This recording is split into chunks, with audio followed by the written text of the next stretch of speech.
Hello, hello. Welcome to a Friday stream. Getting back to the master study. Gonna finish up these Mobius pencils today. How's your Friday going, everyone? Going, everyone. Uh, I didn't get to stream yesterday, Thursday. I was hoping to do 5 days in a row, but yesterday I had too much stuff that I had to get done outside of YouTube. Surprise, surprise. There's life outside of YouTube. And I had too much stuff to get done. And in the midst of that, in the evening, I was like, I could stream in the evening. I started watching Shant's Pizza Live video last night, which was really great. I was thinking maybe I could stream after it, but I was actually drawing on this master study, doing some of the revisions and adjustments on the pencils of this master study last night while I was listening to a stream. And I just kept going and going and going and going. So it was one of those things where I was like, I caught the muse, didn't want to stop. And so I could have turned on the stream at the same time, but I was just like in the zone and just kind of in the quiet of what I was working on. So I didn't get to stream yesterday, but for sure I wanted to stream today to end off the week right, to get these pencils finished up. And I also, right before this stream, I actually recorded video for my closer look video that I'm doing on Absolute Batman. So I knew if I didn't get that recorded, I wouldn't have the energy to do it after I streamed. I wouldn't have the energy to do it this weekend. So I was like, I gotta get that video, the raw footage at least, recorded by the end of this week. So I just finished that on that setup. And it was really hard, actually. I kept starting and stopping and doing so many different takes. And I struggled a little bit because it's been a while since I've recorded a review video. And I was just kind of getting my bearings again. And just, I don't know. I feel like I need to invest in a teleprompter so that I'm not always stumbling on my words on recorded videos like that. But anyway, got it done, got it recorded, ate a quick lunch, and then set this stream up. So I'm very, very excited to just tackle the rest of this page and get it ready for inks to start next week. So I'm so glad that you guys are here to join me for that on your Friday, getting ready for the weekend. Friday, whatever you want to call it. Cranberry Langers was hitting me up on YouTube comments, asking if I was going to stream, and right when he did, I was in the middle of prepping it. So yes, Cranberry Langers, we are here streaming. Your ears were tingling when you asked that question. Master Study is right. We are doing the Master Study today for Mobius. For those of you who are new, I don't know who's in the chat right now. I mean, I do. I sort of do. I don't know if anybody new is in the chat. My name is Rocky Ballesteros, and one of the things I do on my channel is a Master Study, which is reproducing a page from a book by one of my favorite comic book artists. This week's was Mobius. I've done a master study on Mike Zeck, Michael Golden, Will Eisner, and now Mobius. And then I have a little recap that I posted not too long ago on the top 3 things that I learned from my Mike Zeck page that I did. So the process goes is you start with pencils. We pick the page. We vote as a group, as a chat. Pick the page. Pencil it, or take the page, blow it up, pencil it, then ink it, and learn all in the process. So it's been really exciting. And this one I already kind of know on this Mobius page, the lessons that I'm learning on it. It's usually the things that I struggle with the most. Cranberry Lane just says, this is the progress on your pencils, Rocky. I'm seeing a pretty good looking Galactus there in your thumbnail. Yeah, that was one of the things that I tightened up last night, that I was working on last night. So I'll show you guys in a second where I'm at, but was coming along quite well. Perspective lines out the wazoo. You guys are about to see. Who else? Oh, Cranberry Landers. I'm sorry. Let me start this off right. Cranberry Landers in the house. This is a cranberry, full of power. Cranberry might be doing some groceries for his brother who just had a baby. Double whammy. He rolled the snake eyes in the roulette of life. No, that's not right. You don't roll snake eyes in roulette. Whatever. Craps table? What do you roll snake eyes in? I don't know. I don't gamble, so I'm not sure. Emo Trash is here. What's up, Emo Trash? Did I catch you at a better time? Does this work for you, Emo Trash? Not interrupting, not too out of the ordinary, not catching you at the wrong time, stuck at a traffic light. I saw you mentioned you don't drive, so stuck in the passenger seat at a traffic light. Hopefully this works better. Hopefully you're feeling better today and not going to attack me as much as you did on Wednesday. It's all love. It's all love. I'm glad to see you here.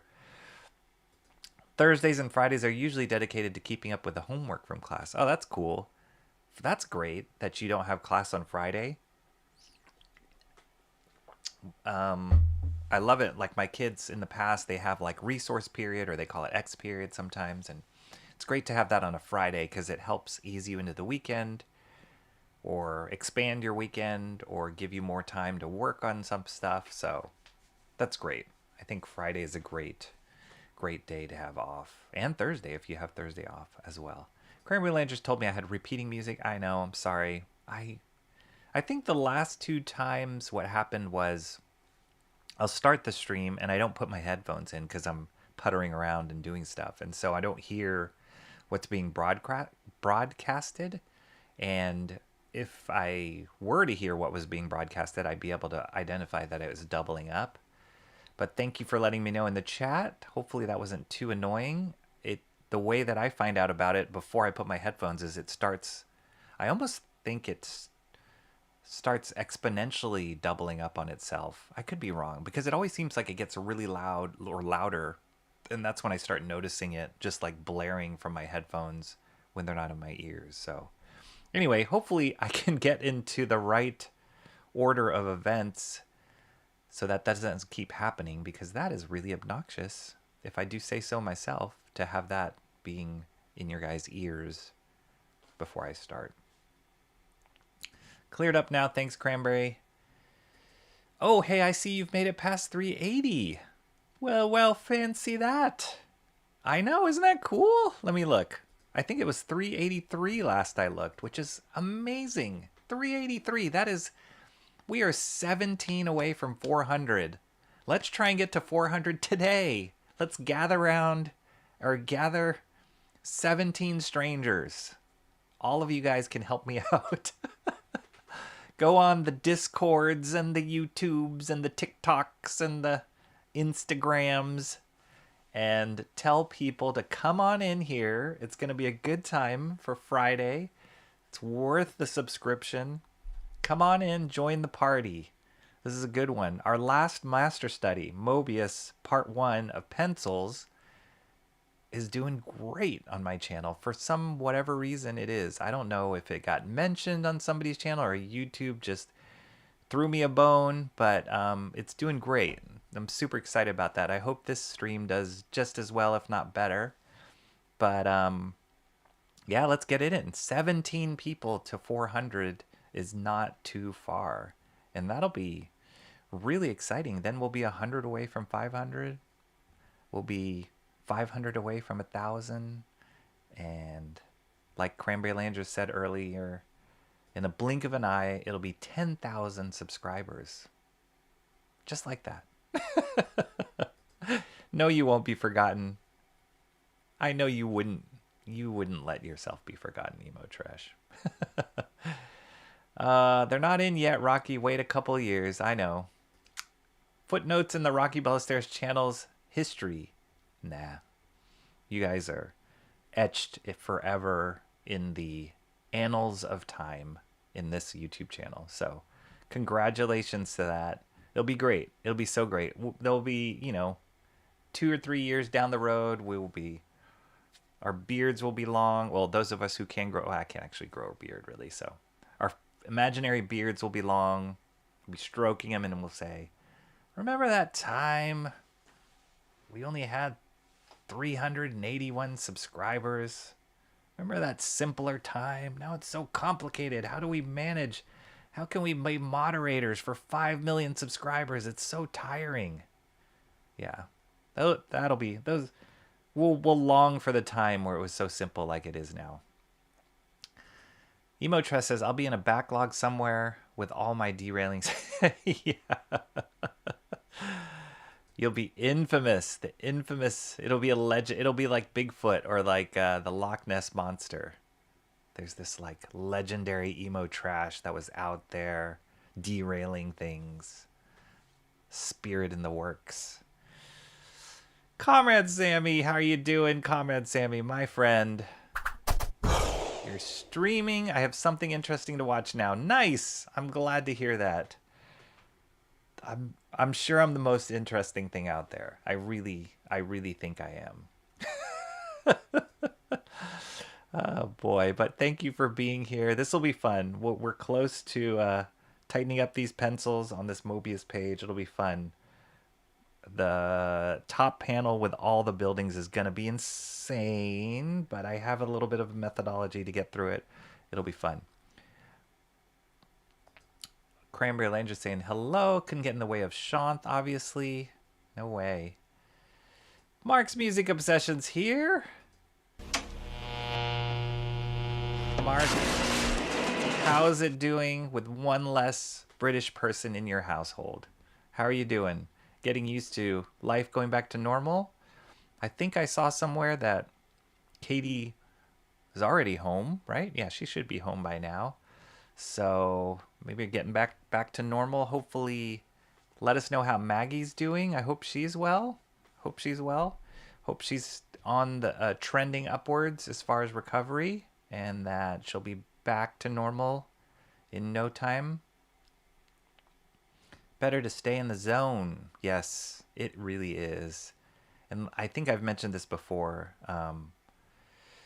That zone or that muse or that second wind or whatever you want to call it always hits me late because I think it's quiet, but that always then it encroaches in my sleep time. So it was a little tough getting up this morning, but it's okay. We're good. I actually didn't drink an afternoon coffee. That might come back to bite me in a second here, but we'll see how long I can last. Emo Trash is very excited. It's been getting dark a lot earlier now. Really? You like that? I don't like that. I like the long days. I don't like the short days. It's kind of depressing, the short days. I like going out in the evening and it still being somewhat light. And then for the sun to set. I don't like working and then looking outside and it's dark already. That's a bummer. I feel like I lost the day. Comrade Sammy asking about Maggie. I'm sure Mark has responded by now, even though I'm behind, but we're all concerned.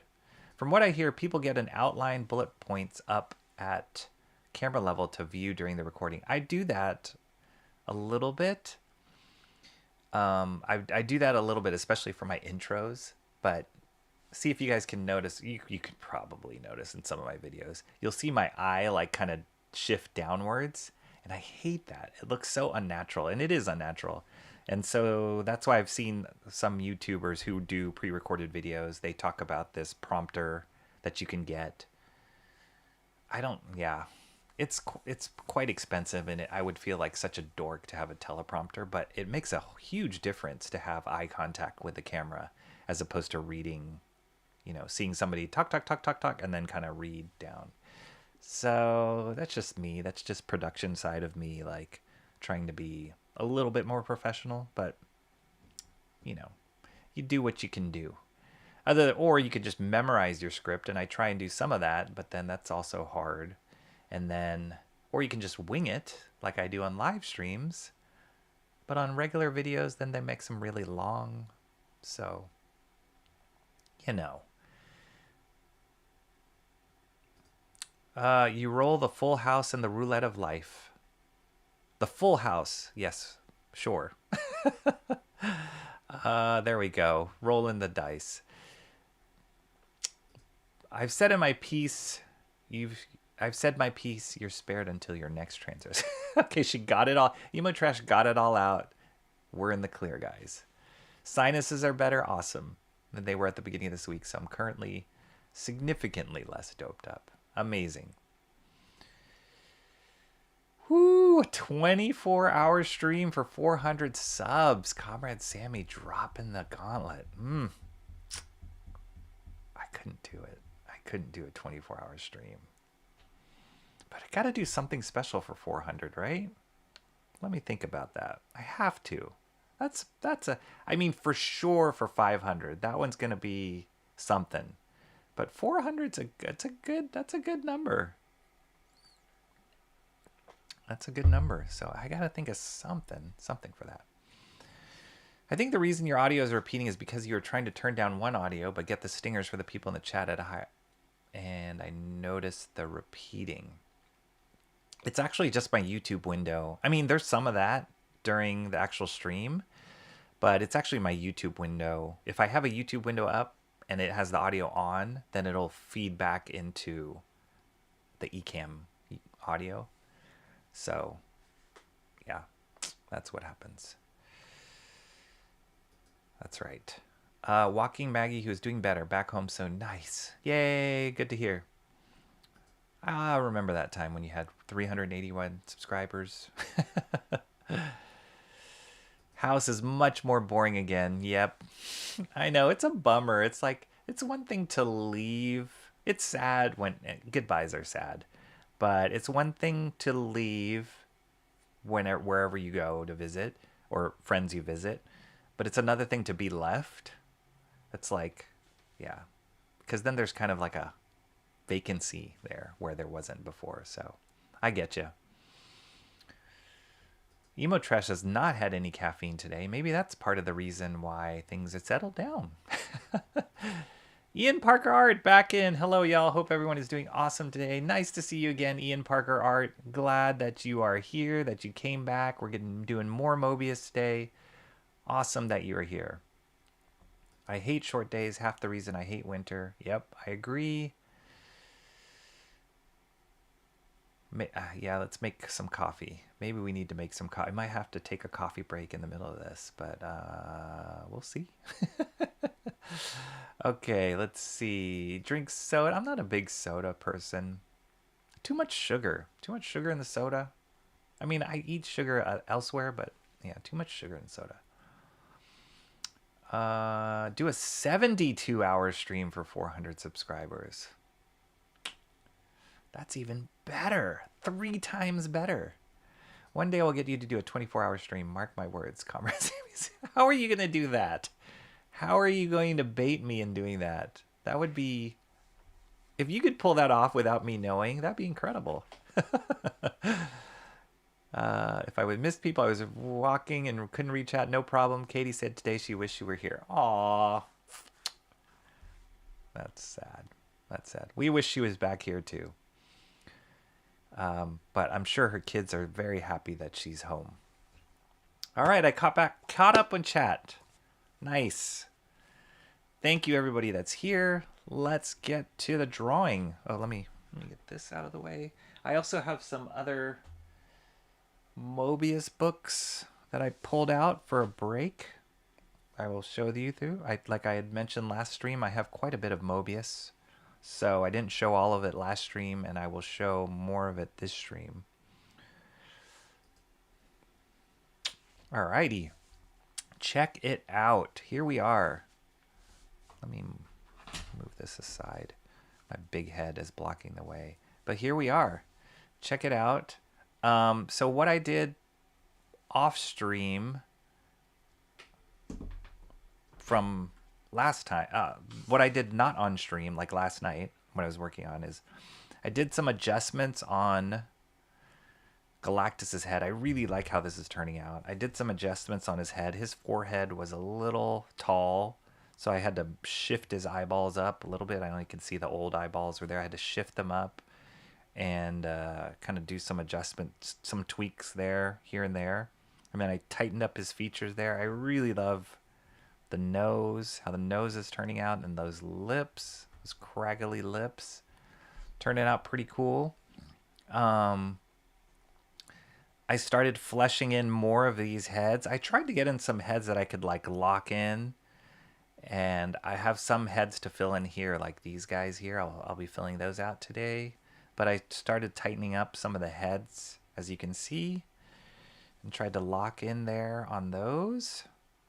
And then I started doing perspective lines. So incorrectly said 1-point perspective last stream and corrected myself to 2-point perspective, but it's definitely 2-point perspective because there's 2 vanishing points. So this one was pretty easy to find, which I did last stream, right here at the corner where the horizon line hit the panel frame.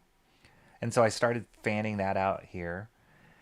But the other perspective line, as I was working on it last night, I realized that the vanishing point is way off page, which happens. So I had to extend my page all the way to find that proper perspective line. And so I found the other vanishing point is probably about half a page to 3/4 page wider than the actual working space. So as you can see, if I place my, this being the vanishing point at the horizon, if I place my ruler here and I kind of fan it out according to these lines here that I've already drawn, you can see how they all like line up there. But that's how you get 2 vanishing points, and as you draw your lines pivoting on that vanishing point and where they cross, that's where that 2-point perspective, you get that feel for that 2-point perspective. And then the buildings, the vertical lines on the buildings are all what do you call it, lined up with the panel, and there's no, they're not at an angle, whether what is the term, obtuse or acute? Is that the right term in art? I don't know. In math, that is. But there's not an angle. So it's not 3-point perspective, which would be crazy. And you do 3-point perspective for stuff like really extreme angles or like warped angles or stuff like that. But they're all the vertical lines on these buildings are all parallel. So we're just dealing with 2 points, 2 vanishing points here. But I did have to extend. I kept like looking for it, and I was like, oh, farther. And I had to find this really long horizontal sheet of paper to like extend. I thought maybe I could add just a Post-it, but I had to find this longer sheet of paper to find my vanishing point out there.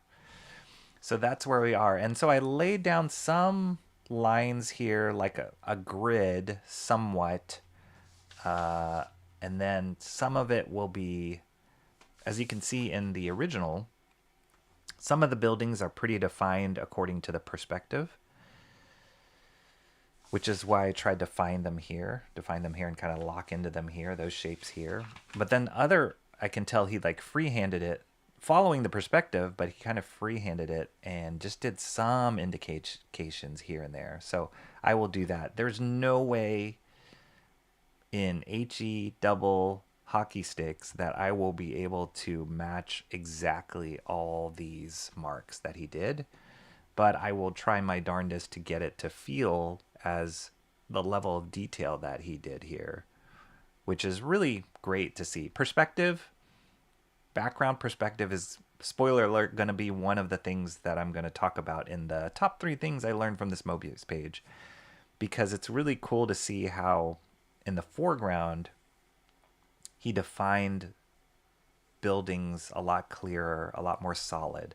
And then as the background recedes into the horizon and goes out farther, he just does little hints and little indications and less detail. And so you get this grand sense of scale You lose detail as you go farther back. You gain detail as you come forward. Similarly, he does that with characters and stuff like that. But this scene right here shows it very clearly. And I just love it because your sense of reality locks into these. That's like the perspective works. It's solid. It feels real. And then all this kind of like sketchy business back here, your brain just fills in the detail according to these perspective lines. So it's pretty cool, really fascinating. And then the huge Galactus figure in the middle just dominates the scene. No building, the tallest building is probably up to his mid thigh here. And so he just has this grand sense of scale emphasized by the beam of light that's coming from his dong ship. So pretty awesome, pretty cool. So yeah, so that's where we're at. That's how far I got yesterday. Can you guys see that I busted out the purple? I busted out the purple for these perspective lines because I was getting lost with what was a figure, what was a background, what was a sketch, what was a final line. And so I needed another color to kind of help separate out my brain from that. So I busted out the purple. This is technically lavender Colorace pencil. Nice purple color. So yeah, wait, let's see. Let's catch up here.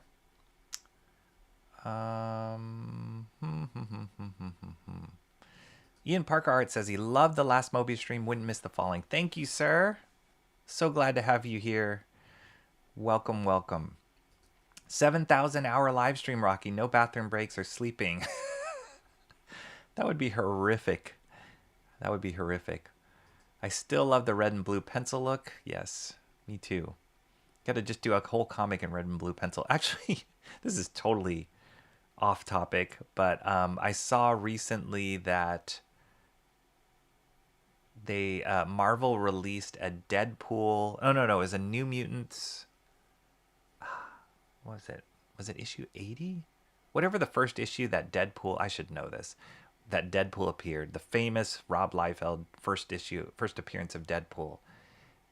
He's on the cover, but they released an issue that was 3D. So it comes with 3D glasses, and they did it in the like red and blue separations. And I almost bought it. I was like, oh, this is so nerdy, so campy. And I almost bought it, but it was $10. And I was like, I'm not going to buy a 3D book for $10, like a gimmicky book. I mean, I buy gimmicky books, but I couldn't do it. I couldn't pull the trigger on that. But I did laugh when I saw it. And maybe that's what you're responding to, Mark's Music Obsession. The red and blue. Maybe I need to do a 3D comic for you. A lot of perspective lines. Yep. It's looking good. Thank you, Cranberry Landers. Galactus' left eye looks a little narrower than before or than the image, the original. Possibly. I don't know. We'll see. It's pretty close. Don't let the warping of my camera lens trick you. But it's possible. I'm not perfect. It's rare for both vanishing points to be on this page. Yes, sometimes neither on the page. You got it. Looks great, Rocky. Great work. Thanks, Mark Music Obsession. That's awesome. You figuring out the invisible vanishing points. Have you read Wonder? I haven't, Adam. And I debated. Adam is here. Sorry. This is Adam. Hey. I debated bringing it into like this stream to just go over it because I didn't get to do it in my Wednesday comic stream because I had to leave early. I had to go. Long story short, I just had to help my daughter go back to school, drive her back to school. But so I debated bringing this stream, but I'm like, that's weird. It's gonna mix things up. It's not part of the master study, and so I think what I'm gonna do, Adam, is I'm gonna talk about it. I'll look through it next Wednesday, which is kind of sucky because it came out and I was really excited to look through it. But yeah, I think I'll pull it out next Wednesday and just loop it into my Wednesday comics for next Wednesday. But good to see you, Adam. Comrade Sammy is going to be lurking like the ninja she is. This is awesome. I didn't know this is what Mobius was doing. Yeah, Mobius, he is a enigma. Is a phenomenon. I mean, this is just me guessing what he's doing. I don't know what he's doing either, to be honest. He just did some atmospheric perspective. Yeah, Mobius' work it's amazing. It's really amazing. From the Dong ship, that's right, the infamous Dong ship. Oh my goodness, who is in the chat now? What? Katie, your name looks so short now. Your handle looks so short now. Say cup of tea. Cup of tea. No, a cup of tea. Katie, how are you doing? Are you settling back in? How are your kids doing? Are they happy to see mom? Oh, we miss you. We miss you being in Florida. But I know you had a great grand trip. I hope you post videos that you weren't able to post. I hope you get those up. I'd love to see more about your trip. But glad you made it back home. Glad your travel went well. And glad to see you here. So welcome back, Katie. Mark's music obsession, say that 5 times fast, loves Galactus much more than Silver Surfer. He's way cooler. He is, yeah, he's on a different level of character design, character. He's amazing. Hello, Miss Katie. Glad you visited, got back safe. Welcome back to jolly old England. Still on Florida time. Yeah, I wondered that if you would. I guess you stayed long enough to get jet lag. I know that when I travel to Asia, the jet lag coming back is always the worst than going there. Probably because of the rotation of the Earth kind of thing, and when day and night and all that stuff. And then you're also excited to go visit and be with family and see new things, etc. But then when you go back home, it's like super sluggish. Super hard to get back in the rhythm things unless you have something that's exciting or you're looking forward to. So jet lag, I find, on the return trips from international trips are the worst, and particularly going from Asia to America. But yeah, I guess lots of tea. Lots of tea is the caffeinated tea when you need to be up, and non-caffeinated tea when you don't. And force yourself to stay up. Exercise helps with sleeping well. I don't know, turkey for sleeping well. I don't know. But yeah, jet lag can be a pain when you don't want it. I remember there was one trip I came back from Asia, and we were there for a while. I think we were there for 2 or 3 weeks, something like that. So it like really set in. And then when I came back, I had to go straight to work. And one of my coworkers took a picture of me, and I was totally passed out my desk like this, like in the middle of the day, like just passed out. It was really bad, but it happens. I'm awake, slept all day. Oh boy. Galactus is cooler than Silver Surfer. That's a different perspective. The look, Cranberry. I mean, you can't beat this like tin can helmet. It's pretty crazy. I want to be in Florida. Kids are great. Love them so much, but bored already. And it's rainy. Dang. Probably like the Fantastic Four series where Galactus turns into a human, Mark. One of my favorite stories. Interesting character for sure. Yeah. It's not the turkey that puts you to sleep. It's the potatoes. I'm ending the misinformation. Is it really? I thought turkey has tryptophan, which makes you sleepy. I mean, potatoes could definitely put you to sleep. Carbs or whatever. All right. Or the starch. All right, let's see. We're going to go here. We're going to do people first and flesh these guys out. Because this is the easier of the 2 mountains to tackle. I'm almost done with this. I mean, there's details here in the mouth that I got to add in. Like craggly stuff here. A lot of this stuff I'll probably figure out in the inks too, but yeah. But let's get these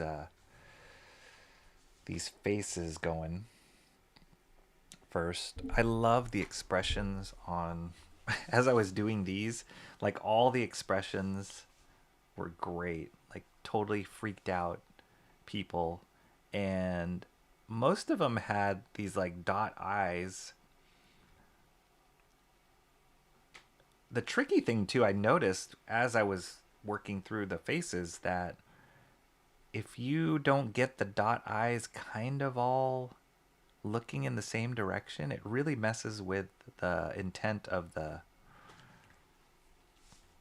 story. You know, like if they're not staring in the same direction at whatever it is they're surprised, it could make, you know, it could screw up the story. And with dot eyes, if you just move that dot a little bit in the wrong direction, it's looking in, you know, not where it needs to be looking. So kind of tricky.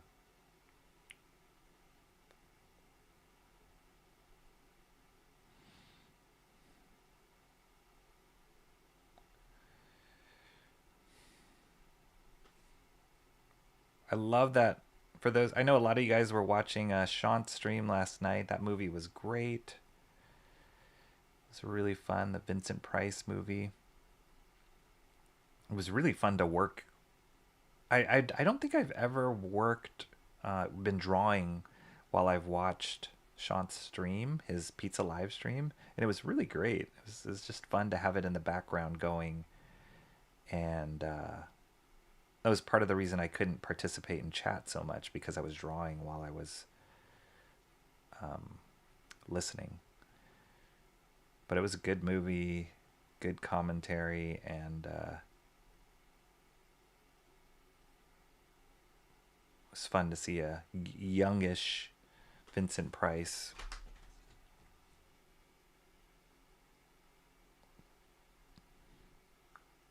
And actually, Shant had referenced Thriller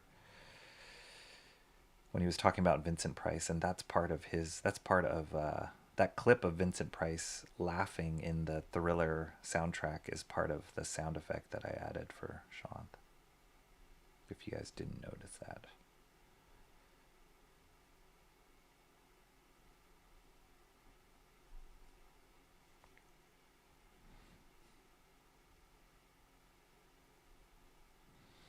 This morning, I don't know if any of you guys caught it, but Daniel Warren Johnson was streaming this morning, and he was drawing a Starscream on a Transformers comic book. That was cool.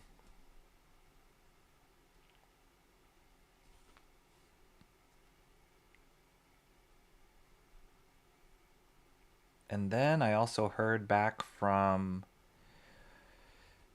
Kevin Garner, who is one of the people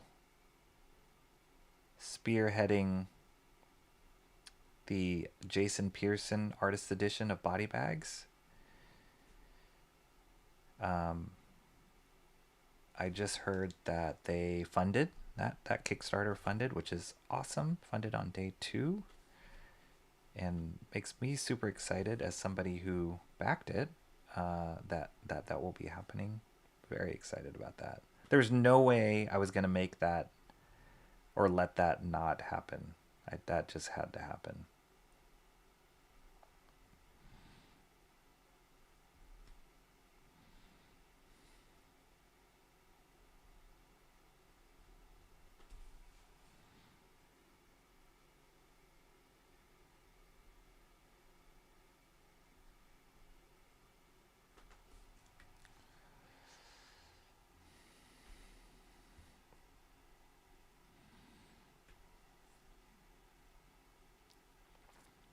It's wrong. Starches. Yeah, starches, carbs, potatoes, bread, and pasta. It does have tryptophan, but both of you are wrong. The turkey slightly affects it, but it's actually the amount of food. Oh. Like you just gorge yourself and then pass out. Okay. Based on my degree in science at the University of Science, I'm 100% right. That's good odds. Art and Times of Jay Ryan's here. What's up, man? It's actually a really good sculpt. You picked quite the page to replicate, he says. You're telling me, man. And I didn't pick it. The chat picked it.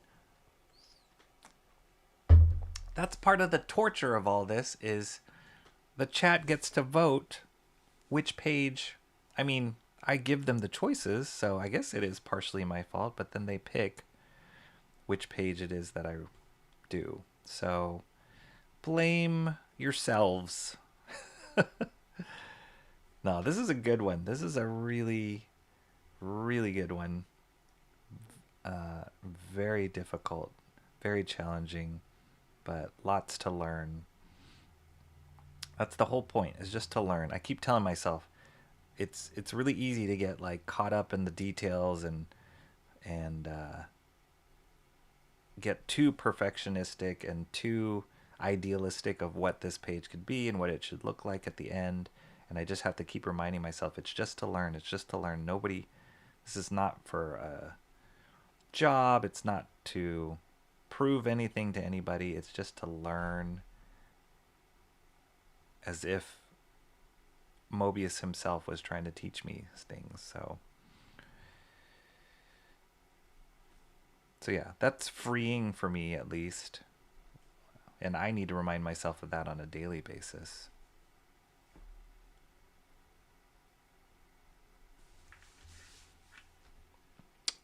But good to see you, Jay. How you doing? How is Canada? Wasn't there a song on South Park that was called Blame Canada? Sorry, random, but just thought of that. Based on a video I watched a few years ago from whomst I know researched it thoroughly, I'm going to remain on this hill. He wasn't a willing participant. It was group torture. There we go. I know, it's kind of... it's just asking for it. It's asking for it. But it's fun. It's fun too. Just gives the chat a little bit of ownership, you know, and I make sure to pick pages that I'm going to learn something from on each one of those. It's really fun to see what people prefer, what they don't prefer, and as you can imagine, it's just varying degrees of reasons why people like certain things. Usually the votes come pretty close to, and I don't know if it's just everybody's trolling me and they're trying to make it harder for me, or it really is, you know, people, it's really like kind of equally split amongst the chat of what they want to see.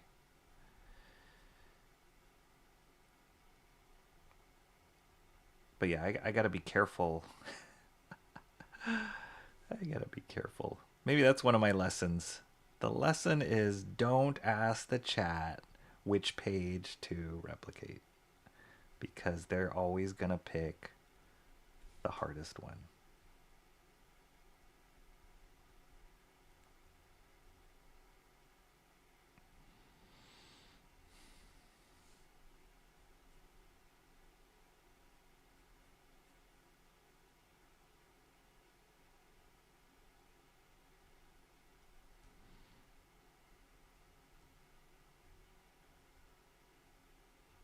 Yeah, the hard thing with these heads is, man, they're so tightly composed, and if I'm off on one of them, it's gonna affect how it connects to another one or overlaps with another one, and then everything is off. So I've run into that a few times already.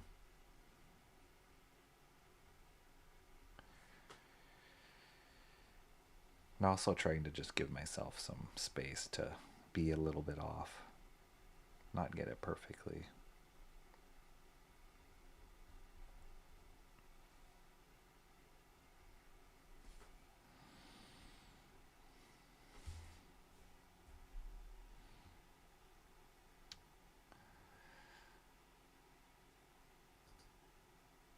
Listen, we could either torture him with details or force him to draw a dong. That's true. That's true. I definitely am thankful that we went this route as opposed to dong route, which arguably I picked dong page as one of the options, so I am partially to blame for that. But nobody voted for the dong page, and we are dong free here on my stream, so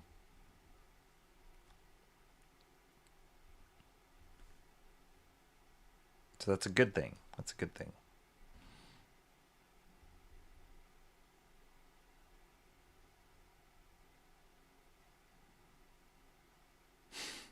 I love that in the midst of this just goes to show you, like, Mobius is so good, and he did not phone in this one particular panel.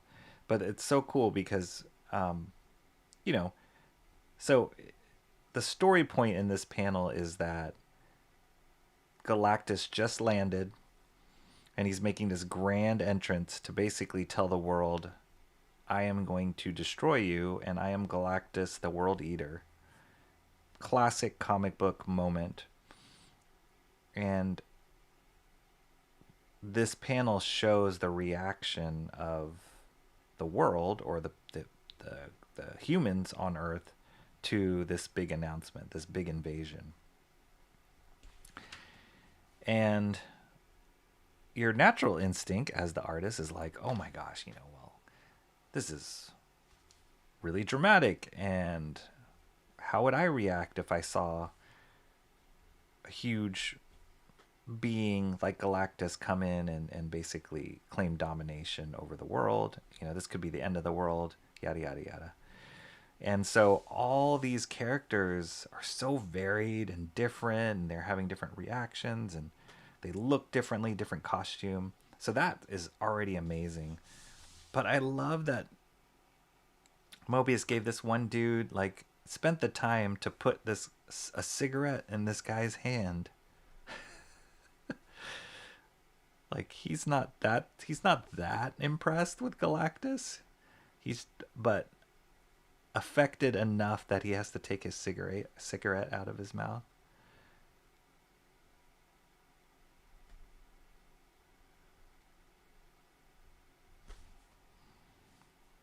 It's just funny to me. It's just all these little, like, just slight personality things he's able to add in just on a design or a gesture.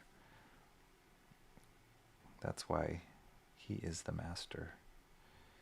It just makes it more interesting. It makes it feel more real. Everybody doesn't have the same reaction. Everybody's reacting different, which is how it would be in real life. And yeah. But you just get a little bit of insight on this guy with his, like, beady little eyes, his furrowed brow, and the cigarette in his hand.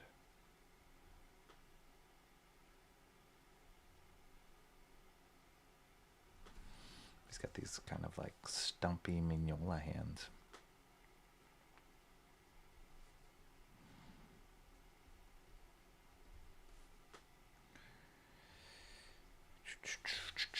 All right, I got cigarette dude.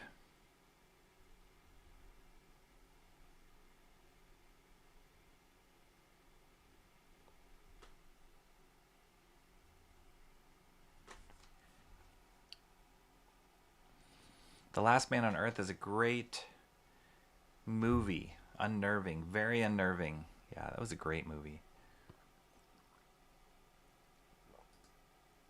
Well, Rocky chose which pages we would be tortured with. He has no one to blame but himself in the end. It's true. All true. Doing great. Can't complain, Rocky. I hope all is well on your end. That's good. Going well. Important times of J. Ryan. Blame Canada as a... Mark's Music Obsession's happy that is page 1. He's been faithful voter and always getting shafted in the end, apparently. But maybe it's the ghost account that you have, the shadow account that you have, Mark. Maybe that tipped it over. Put in 2 votes. Never know. No, I think this page won by a considerable margin.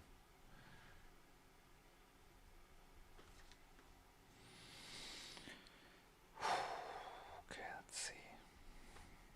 Got This is going to be blacked out here.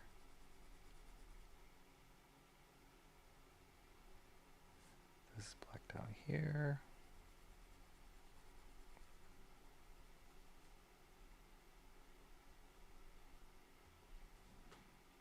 Just want to make sure I'm not missing any details. So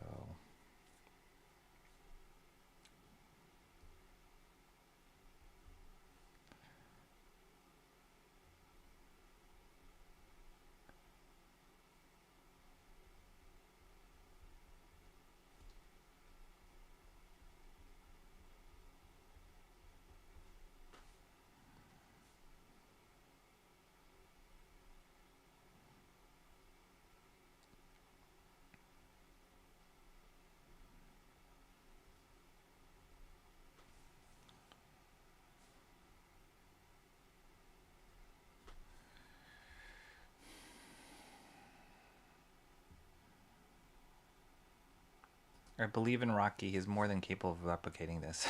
Thanks, Katie. Rocky, be grateful that there was not a single vote for the Dong ship. I am. Vote no on Dong. I picked my favorite one, which was this one. Nice. You could have. Dong ship, you say? Well. Yep, I'll show you. There's no mistaking the Dong ship.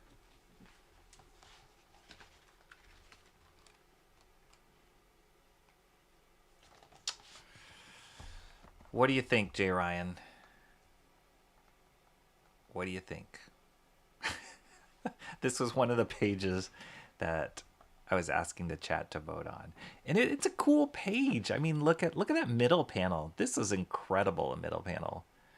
The sense of scale and I just love how delicate these lines are on Galactus and just the composition. Beautiful, beautiful surfer and very impactful silhouette effects. It's a Dong. It's totally a Dong. And knowing Mobius, is clearly a Dong. That dude was not shy about his use of like sexual innuendo and exploring sexuality in his drawings. And he would keep it tame for the most part, but then there's certain works of his that he would really push it. And also I think it's like the European view on sexuality is a lot less prudish, for lack of a better word, than here in America. So they're a lot more free with that kind of stuff, while we have more. We're a lot more free with like our sense of, I don't know, violence and so yeah, a little different, culturally different. But Mobius has books and books of like Dong characters, so I shouldn't have been surprised. And it kind of makes sense for Galactus if you think about it. Like, think about it. If you are an eater of worlds and you are top of the food chain, you're a little full of yourself, you know? You got to be a little full of yourself.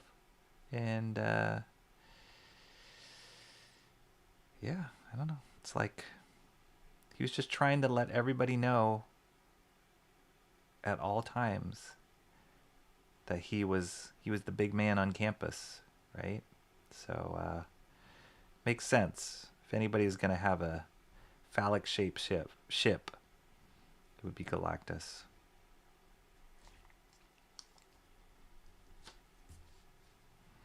Pretty sure that was designed by Mobius and not like Jack Kirby. Pretty sure.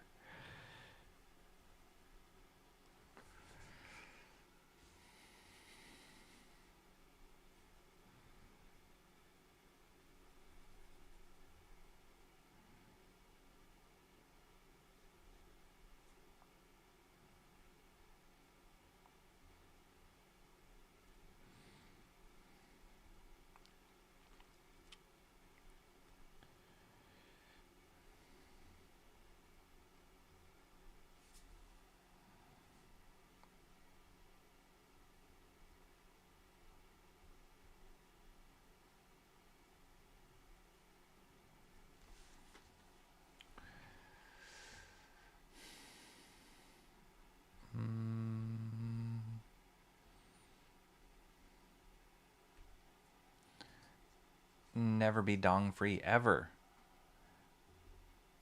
Art and Times of J. Ryan says. Awesome One's on time. What's up, Awesome One? Yes! That's awesome! How are you doing? I usually go for the harder image. Was that a joke? Was that a bad joke? I was sure Awesome One would vote that last one. Me too. Rocky went the masochist route with his page choices this time. Yes. Arguably, if I drew the dong ship, you could argue that is also the masochist route. Depends on the person. I make the jokes, not vote for them. Ooh, that's a good quote there. I like that quote. Let's see, which is that a rim shot? No. We could give you no. This one. No. I thought I had the... Oh, this one. I make the jokes, not... Sorry. My timing was off. Here we go. I make the jokes, not vote for them. That's the one I was looking for. Well done, Awesome One. Speak of the devil. Never be dong free ever. I already said that, but worth saying again. I didn't vote for page C because it looked boring and easy. Comrade Sammy says, it's not easy. Trust me. Sammy's bored of the dong. Galactus' ship is usually more saucer-shaped. His machines usually have tendrils that pop up to absorb the energy. Yeah. I think that Mobius was... He's probably testing the limits of, like... He knew Marvel wanted him for this pairing up with Stan Lee. He knew he pretty much could ask for anything or do whatever he wanted because he's Mobius. So I bet you he was pushing it and just saying, I wonder what those prudish Americans would think if I introduce the dong ship. And just to make sure, I'm going to make it really large in frame, flying straight up. Yeah. He did it. He did it.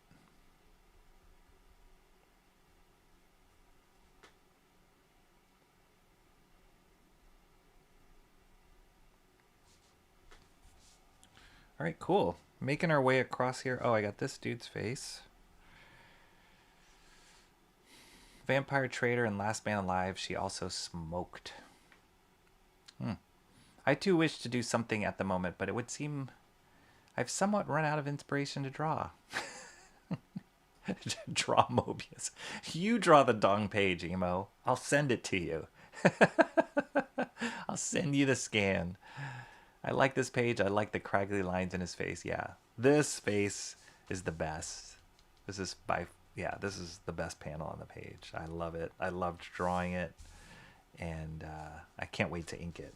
There's so much that's going to be interesting because it's not just like straight up hatch lines that he's doing. I know you can't see from this distance, but when I get to inking, I'll change the camera position so it's closer in panel. But the hatch lines that Mobius has are so fascinating.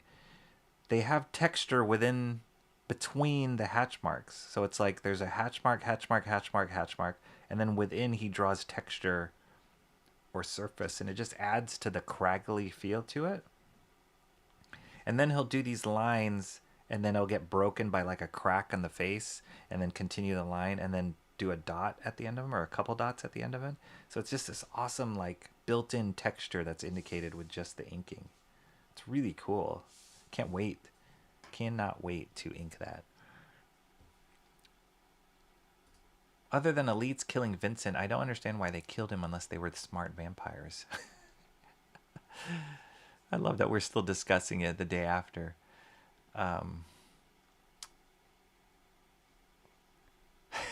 You guys are having the whole conversation about the movie yesterday. It's a great movie. Go watch that stream, Sean's stream, his pizza live stream with The Last Man on Earth. Vincent Price was the star in that. It's a fascinating movie, really well done, and just it was a fun commentary going on in the chat and with Shant while it was playing. One detail you're missing is the border around the page. You're welcome. That's why you're here, man. I like the left and middle panel the most. Oh, of the Dong page? Yeah. Yeah, I can see it.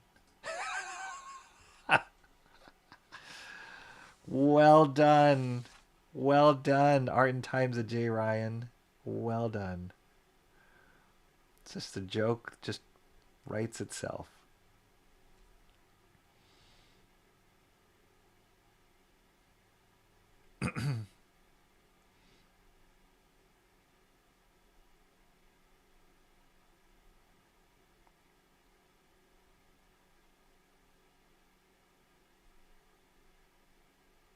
Yeah, these dot eyes. I'm kind of trying to be as careful as I can in the pencil phase, but I know like in the flick of the wrist when I'm inking it could totally change the gaze. The gaze, G-A-Z-E, people.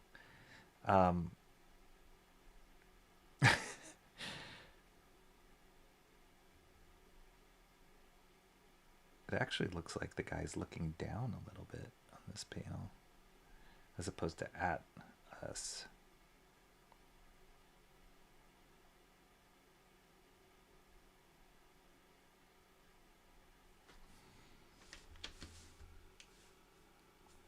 No. His nose is not as wide as I made it.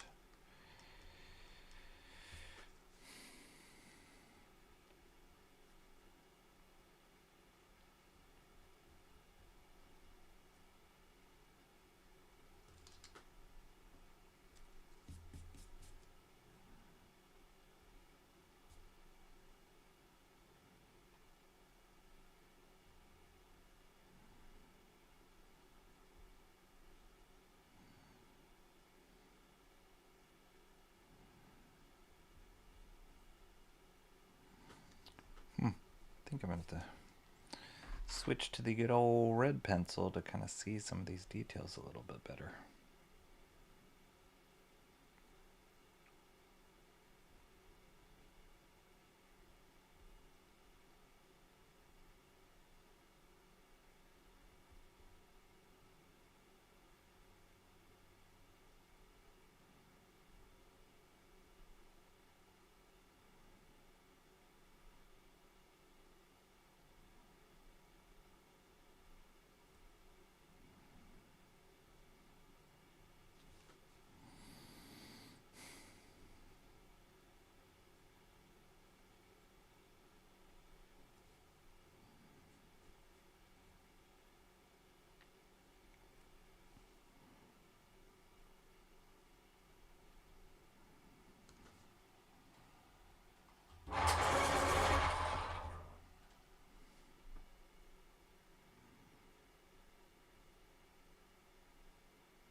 There we go.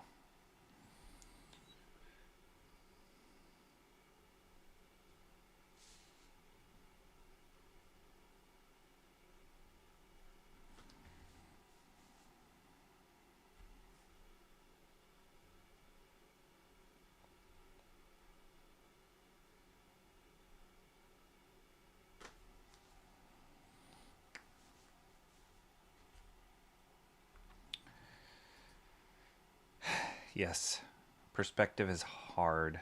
It's really hard. It seems simple, but it's not. Technically, according to Marvel, the big blue purple guy with black yellow square eyes isn't actually what Galactus looks like. Is so incomprehensible to the human mind. I've heard that. They also kind of tapped into that recently with there was a series called a limited series. I think it was 5 or 6 issues called Clobberin' Time. And Galactus was part of that story. And if I remember it correctly, it was drawn by Steve Skroke. Skroke. Always forget the proper pronunciation of his name. Anyway, he wrote and drew it. And if I remember correctly, part of the plot was they traveled back in time to when Galactus was being created. So I think they tap into what you're saying, Cranberry Andrews. We construct an image of what Galactus looks like, the big guy with the tall head and the purple suit, in order to not go insane. Because he's so mind-breaking. That would make sense. This was covered in Fantastic Four book where Johnny Storm receives the power galactic as his herald. Oh, that sounds familiar. Rocky's so inundated with innuendo, he thinks everything is a double entendre. That's what happens. That's what happens. What are you doing, awesome one? It's also when Johnny Storm has Sue Storm's invisibility powers. Wow. Do you guys remember that time where, like, Sue Storm turned evil? I hated the Fantastic Four at that time. She wore this, like, crazy, like, skimpy suit. It was weird. It was a weird time in the Fantastic Four.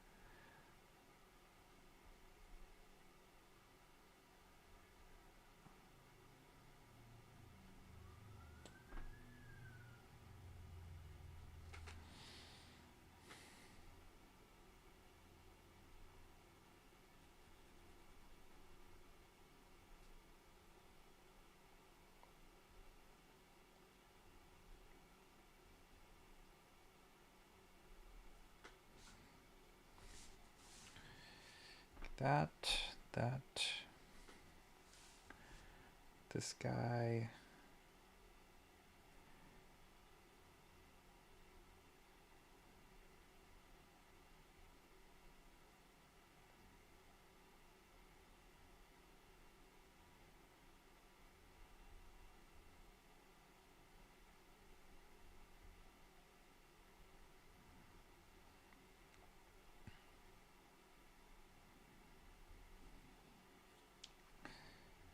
And this is blacking out.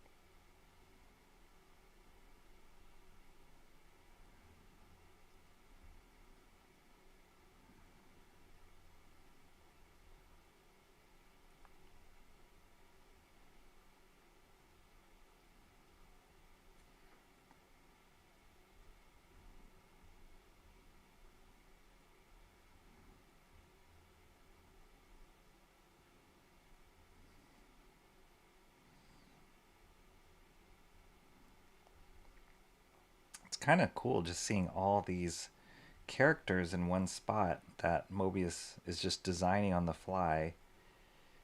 And they're simple, but at the same time, they're really like boiled down in their simplicity, but they're so different. They're so distinct. They have a story. Each one has a story based on their costume, their pose, their expression, their anatomy, their demeanor. It's I mean, to get to that level where you're just instinctually doing this kind of stuff. And, you know, there's some artists out there when they draw like their generic characters, they all kind of look the same and they have the same anatomy, same expressions. But each one of these characters are so different and there's a story in there. Whether or not we know it, there's a story in there. You can tell there's a story in there. And that's a sign of a true blue genius can do that.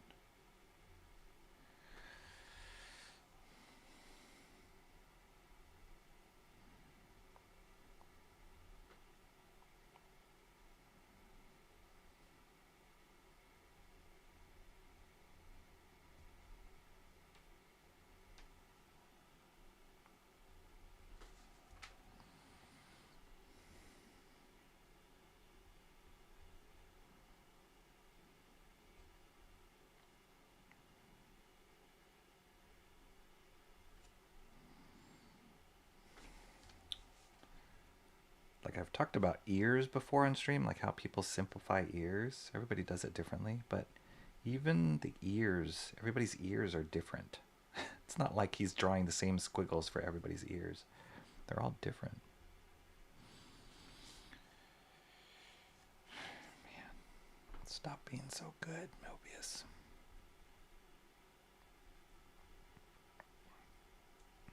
And he did a lot of work. That's what's even more painful. He wasn't just really good. He was prolific.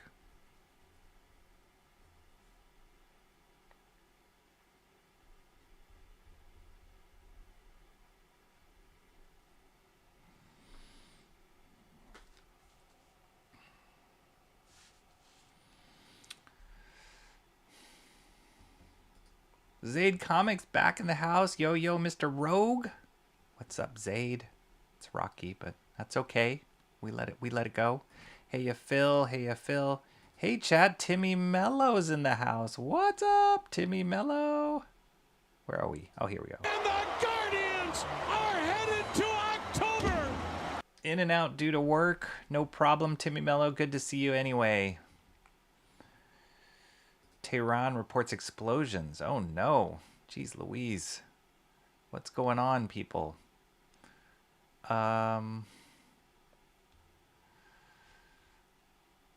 Timmy, people saying hello to Timmy. Maybe Comrade Sammy's out there.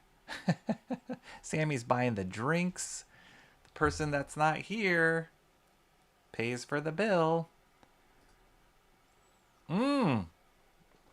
Comrade Sammy, girl after my own heart. I love Dr. Pepper. That's my favorite soda. I said I don't drink soda, which I don't regularly drink soda. But when I do, I will go for a Dr. Pepper. That is my favorite soda. So, good choice. Good choice.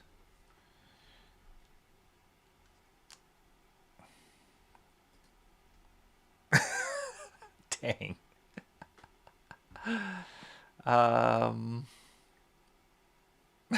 Yes. I have tons of alcoholic beverages here and I don't drink. My nephew or niece or both and friends come and leave lots of it behind. They say give it to whoever. So Mark is buying.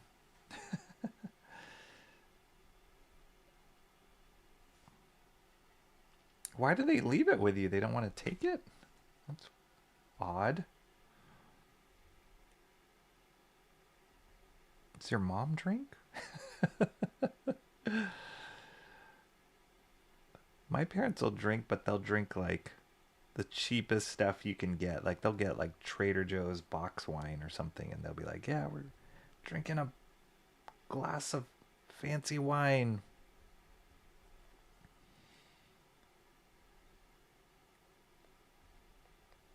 Actually, if you don't drink, you save a lot of money.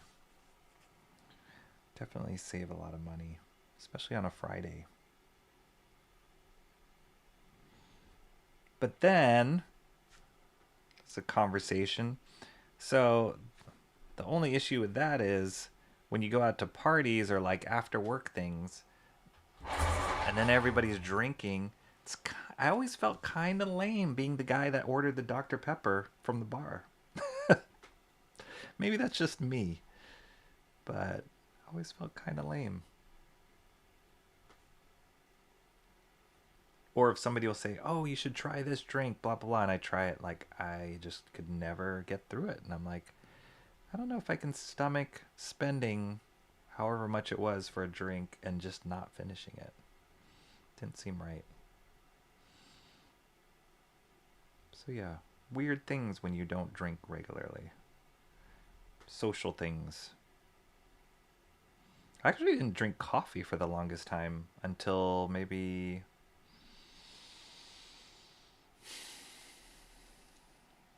5 years ago. Yeah, I never drank coffee. Speaking of which, maybe I do need that afternoon coffee.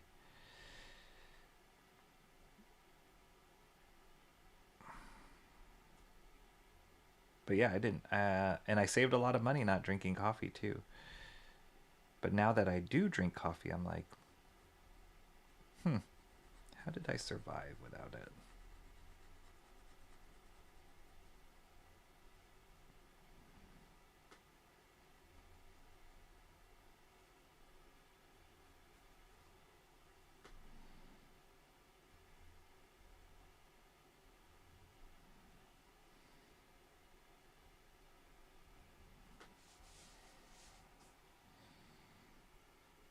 This crowd is so fun. So many interesting things going on in here. So much different texture and patterns.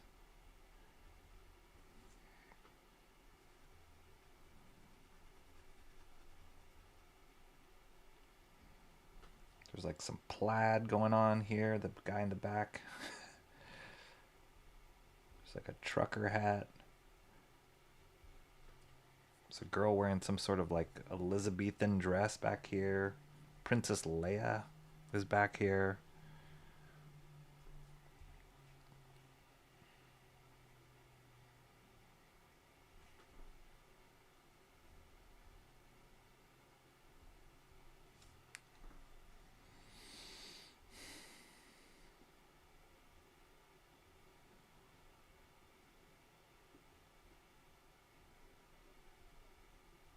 Oops. I hear the cat. I hear you.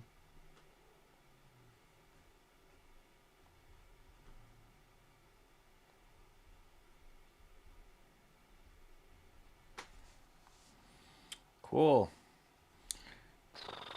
Oh, forgot some of this.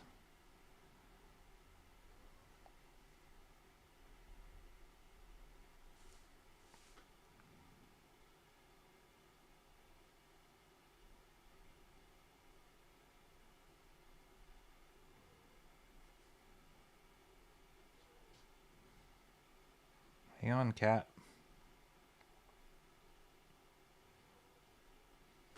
Oh, man. Hello. Hi, pal. Come join the party. Soda, tea, and coffee. Cups of tea. Aw.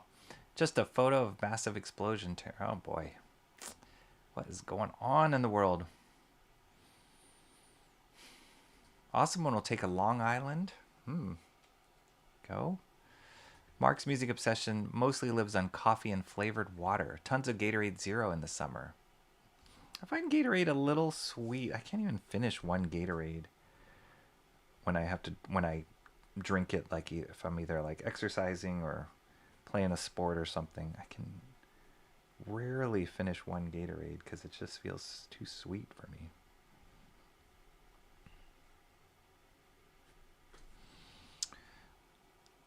I think Galactus must exist or galactic power is out of balance.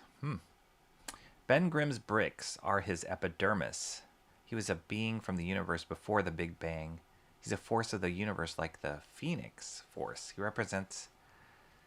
represents like the force representing entropy. Really? Wow, this is super deep, Cranberry Langers. Go check out Art and Times. Jay Ryan did a great thing drawing on one of his comic book blank covers that he drew on. He did a Ben Grimm on one side and I believe a Hulk on the other side. Was that right? Art and Times Jay Ryan. And he did these like great rock texture with Copic markers. It was awesome. That was a John Byrne Jerry Ordeal run. What's up, Antoine Dennison? Excuse me. Jerry Ordway, right? Is it Jerry Ordway run? John Byrne? Yeah. I know John Byrne, anytime he got on a book, he would like rewrite the rules oftentimes or try and explain the reasoning out, which was cool. John Byrne drew a great thing. Whatever happened to John Byrne? He kind of disappeared a little bit, and he was like the hottest act on the planet for a while, but then he disappeared. Was he not a likable guy? I heard some rumors that the success got to his head a little bit, and he burned some bridges. Just rumors, though. I don't know the inside scoop on John Byrne, but yeah, he was at the top of the world when he was drawing like X-Men, Fantastic Four, and all that. And then I have not heard anything from John Byrne. I know he tried to do his own stuff, but I haven't heard anything recently of him. And you'd think he'd be trying to reinvent himself. Like Walt Simonson is right up there with John Byrne in my book as far as impactful artists and legendary artists in the comic world, and he's still working. He's still doing stuff. Walt Simonson is. But yeah, John Byrne just like, I don't know, kind of fizzled, disappeared.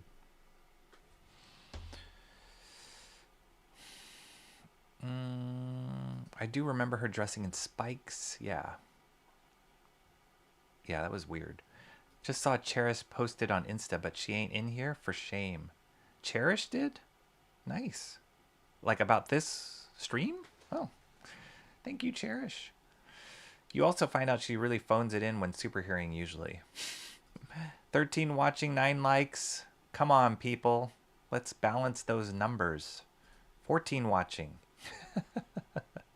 Mark, old people watch and don't use like buttons. Goodness gracious. I mean, I know people say it all the time. It's such a YouTube thing about hit that, smash that like or whatever, but it does make a difference. It is all part of the algorithm or whatever in YouTube. So, and it doesn't cost you anything to do it. So please hit that like button if you can. Even if you don't like the stream, hit it. I'll take that. Okay, this black in here. Nice. We're getting dangerously close to having to start the perspective stuff on the top frame. See, look at all these little patterns on the clothes. Just on this dude's tie, and like this little interesting check pattern on the jacket here on this girl. My goodness, so many details.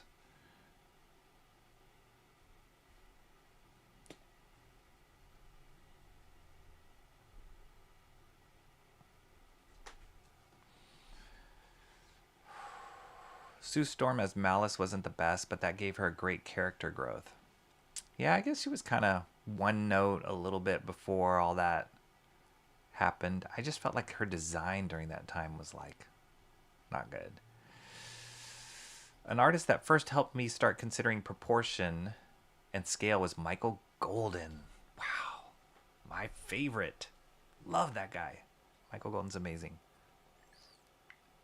I talk about Jason Pearson a lot, and he loved Michael Golden. I can see why, too. So yeah, Michael Golden, phenomenal artist. A lot of guys have one go-to body type, adding more muscle for the Hulk, less muscle for Spider-Man. We call him Rogue, too, Phil. I've heard it all my whole life. I've heard Roke, Roque, Roku, Roke, Rock, Rocky and Bullwinkle. I've heard it all. I secretly loved the character Rogue when I was growing up, just because people would mistake my name for her. Not because of her, but, you know, for the word rogue. And so I loved that character because I could relate. So yeah, I've heard it all. It's okay. I respond to it all.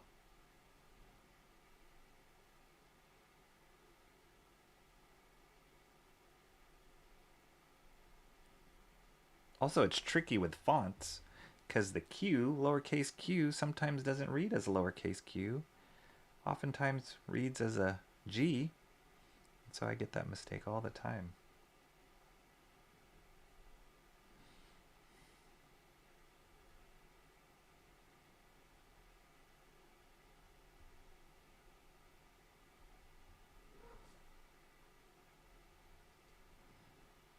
Man, this blue is not.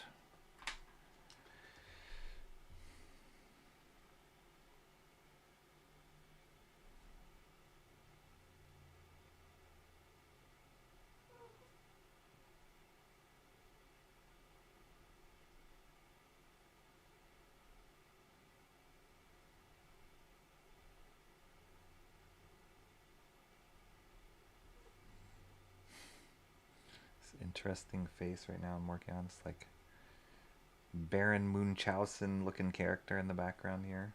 Just a tiny head in the corner. He's got so much character.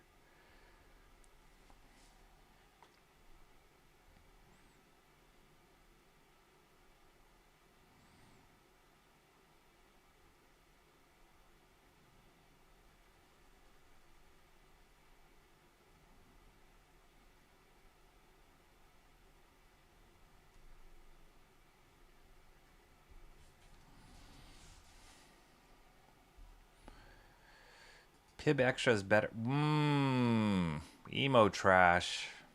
No, thank you. Mr. Pibb is a little too sweet for me. But no. Yeah, no. Good choice, Rocky. Dr. Pepper is supreme. Only competitor is Big Red for me. Big Red is not that popular out here on the West Coast. And so I never really got an affinity to Big Red. But Dr. Pepper for sure.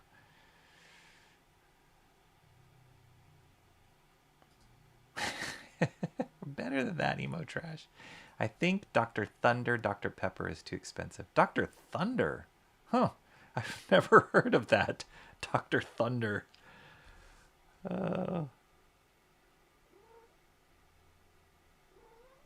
What's up, buddy? I let you in. Now you want to go out?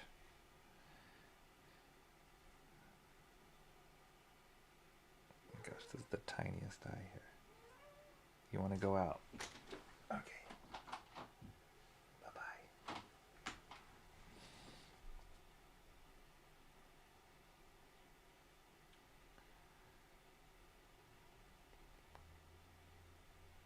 Sorry, I keep getting distracted by all these little faces.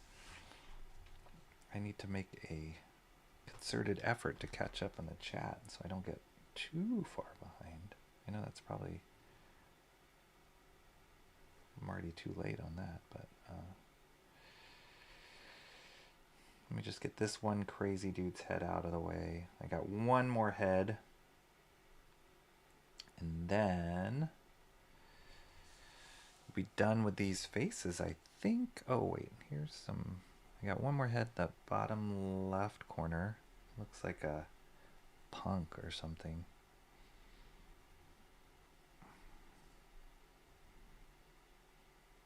And I got some shadows here. That's going to add so much drama. It's cool to see it inked.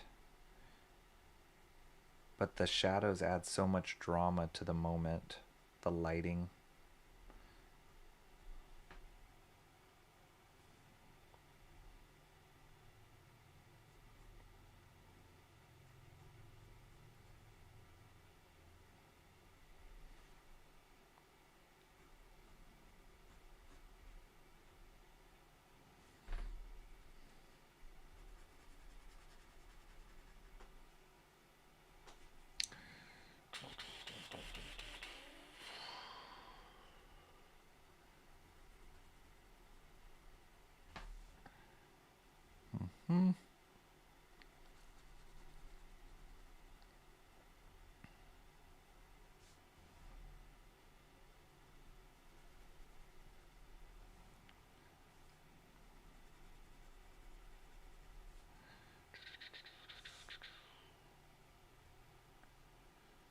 Okay.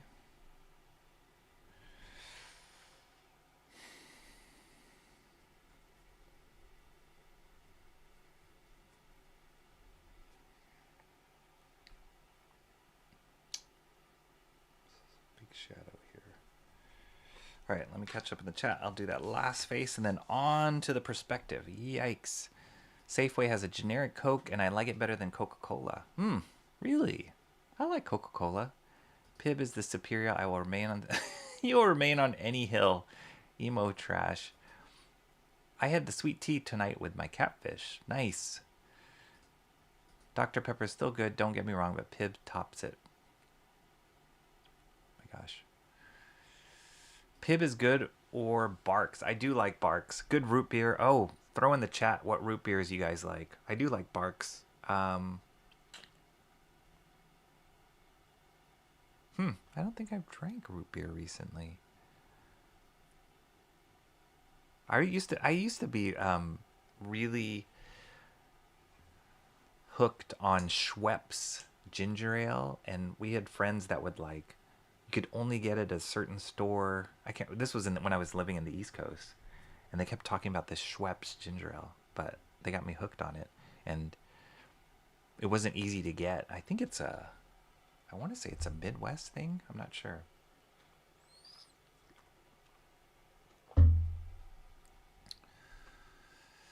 I started as the guy who drank a soda at the bar, but now I mix... Well, I'm so behind. Now I mix Jack Daniels with... Oh, okay, I've had that before, just to get through a function as an introvert masquerading as an extrovert with my folks and their friends. Yep, I've heard... I've tried Jack Daniels and Cokes. It's nice. Like a good rum and Coke. I can get along with... I can get on board with that. Not always, but yeah, I could nurse it.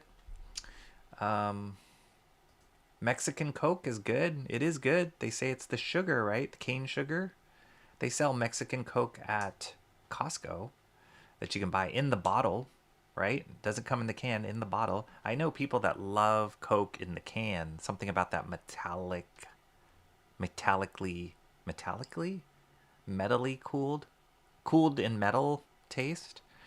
But yeah, Mexican Coke in bottles, very good. That's not good. That's exactly what my psychiatrist told me not to do as an introvert. Like the exact opposite of healthy.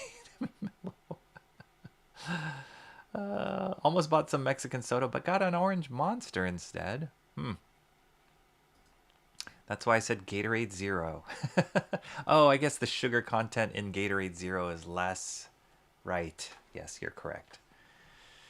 Mexican Coke is good because it has real sugar. There we go. Michael Bancroft, White Shant is in the house. I gotta think of a sound for Michael Bancroft that exudes White Shant. That's a challenge. But from down under, we have an Aussie in the chat. Welcome, Michael Bancroft. How you doing? Comrade Sammy got some Mexican Coke earlier at the store. Popping the cap off of that. Yeah, nice. Everybody's saying hello to Bancroft. Bancroft got great quiz show. I failed. Oh, this was the show that Mark's Music Obsession was telling me about. I didn't get to make it. That's the link he sent.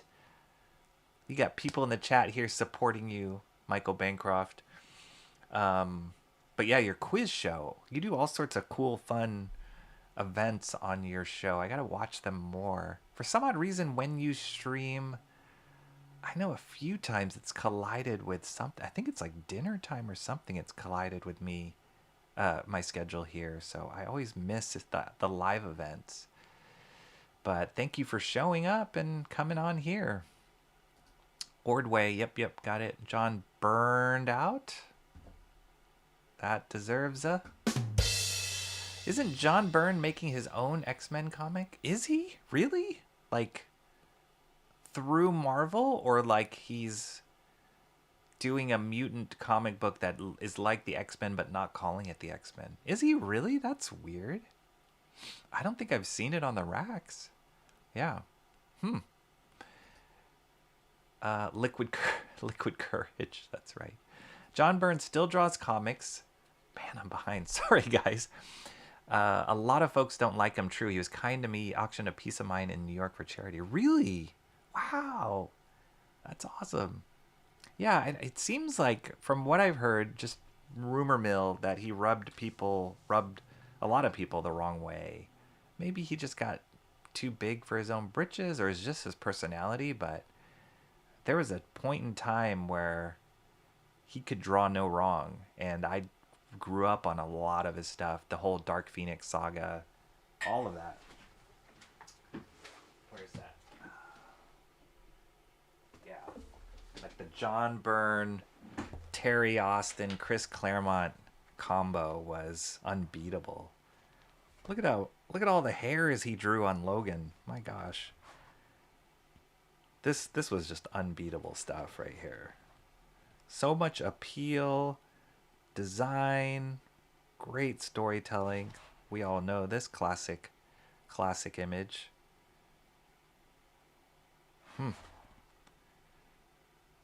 just love how it was just beautiful comic art, and he was regularly cranking this stuff out.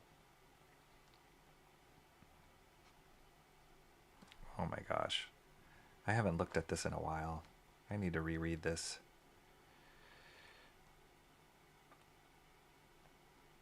I'd argue, yeah, his Storm was really good. This Storm, the way he drew Storm was amazing.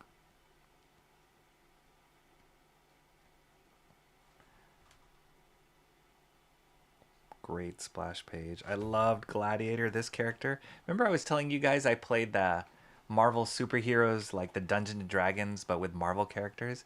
Me and my friends would fight to beat Gladiator because his stats, I mean, he was pretty much just Superman, but for Marvel. But his stats were like off the charts. He's just like the best. He looks crazy now, but so cool. Such a cool character. Come on, John Byrne. What happened? All this stuff. Look at that. Fighting Colossus. That's a cool design. Man, I love this stuff. I haven't looked at it in a long time.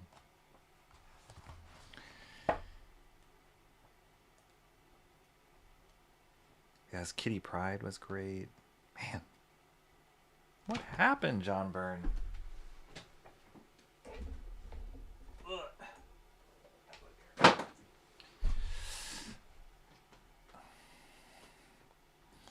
Michael B., I've been trying to get Rocky to enter the Cocktober competitions. He would do very well. I don't know. I don't know if I would. I would freeze under pressure. Cherish posted a couple of her drawings. Oh, her own drawings. Oh, okay.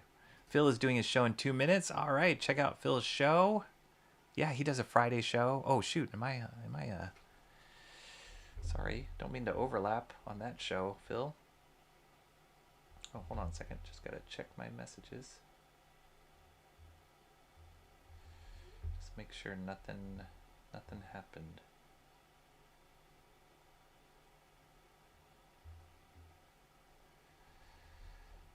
That. Okay. My wife is on a plane back home, so I just want to make sure everything is going well, and she's on her way. That means my streaming fest will soon end, guys. I mean, not today, but like the amount of streams. Back to reality. Oh, wait. I gotta catch up before I go back. Nice. Mark's Music Obsession doing the last one for a while. Tomorrow, okay. Let's see if I could try and catch that. The like button cost me at least $10,000 each like. Apparently Gothix is following her on there. How did I not know this? Wow. I understand I have to make it difficult enough for them, especially the mysterious Hexbox. Wow, I'm so behind. The Malice period for Sue Storm helped establish her as the most powerful member of the Fantastic Four. After that, she became the Invisible Woman. Ironic? Maybe.